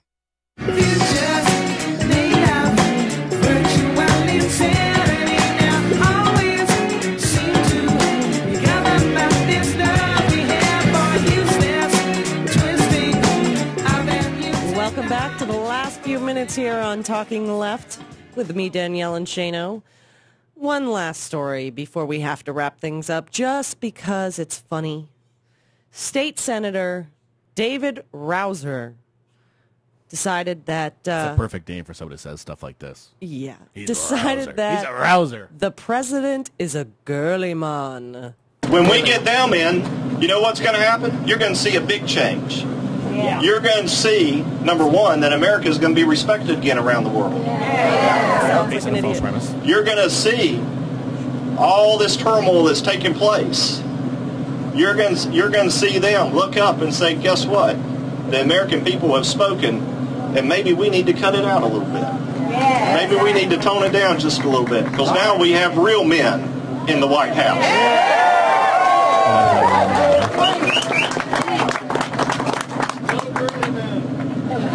That's right. No girly men. Oh my goodness, you can't write this stuff. No girly men. No girly men. First of all, I'm sorry, that guy sounds like a cartoon character on King of the Hill.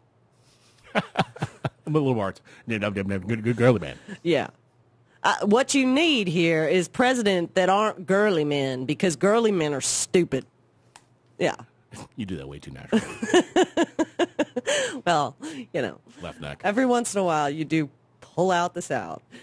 Okay, we want to thank our great guests tonight. Of course, even though she didn't show up, go ahead and support Chicago Teachers Union, ctunet.com, and C2U Local 1 on Twitter. Show them some love, and they are still working for the details of their contract. So that's probably, she was probably a little busy. Show your support and let them know that they should not back down on those issues. No. Don't let it just be about wages. Of course, Daniel Marans, the executive producer of Take Action News, who will be hosting next week. Tune in to hear him and all his brilliant Social Security knowledge next Saturday, this Saturday coming up, noon to 3 Eastern on WeAct Radio, WPWC, 1480 AM. It's the 22nd. Nicole Belle of Crooks and Liars, because who doesn't love Nicole Belle? I mean, she's Nicole Belle. Go and follow her on Twitter and tell her how much you love her, at Nicole Belle, Belle. And Eric Burns, who was delightful. We finally got him. And brilliant. He's been promising forever. Yes, we finally held it. We had to come to his neck of the woods. Yes, that's pretty much what it was. Exactly. We'll let everyone know we'll be next week. Maybe next time we'll get him in studio. That would be fun. Yeah, that would be really fun. Yeah. He is the strategic communications consultant for Bullfight Strategies. Go and support their site at bullfightstrategies.com. You can follow them on Twitter at bullfightstrat, and you can follow him on Twitter at Eric_E_Burns. Just a reminder again to everybody, we won't be here next week, but tune in to the Leslie Marshall Show, and same time. It's Eric Burns' partner. Eric Burns' partner. Bullfight Strategies. Carl Frisch. At Carl Frisch, but you can listen to him with us playing mooks at lesliemarshallshow.com. It's the same time this show normally airs, so Wednesday, 7 to 10 p.m. Eastern. We'll be in the same studio with Carl and having lots of fun. Of course, many thanks to our lovely landlord, Nicole Sandler. Listen in to her show at radioornot.com, 10 to noon Eastern. Of course, radioornot.com, and all the other shows there. Filter Free Radio with Jacob Dean and Skeptical Scott. Turn Up the Night with Kenny Pick, Debba Cal, Tom Schaefer, and Matthew Emmer. Nurse Talk with, I'm sorry, I don't know who, and DJ Downtown and the More Me Show Sundays. Every Sunday. Yep. Wow. And we'll be back in 2 weeks. We'll be back in 2 weeks Debate for night, the debate. And the debate's during the last hour of the show, so yes. It'll work out well. We'll have a precursor, a strategy meeting ahead of time with David Bender, and then we'll play some of it. I think we'll probably run it, but we may not talk too much. Yeah, I think it's really important, and people want to check it out. It'll be more of like we'll get in the chat room and we can chat amongst ourselves and be quiet, let them listen. Absolutely. So during the breaks, we'll talk. We will we'll talk during the breaks of the debate, and we'll let people listen to it.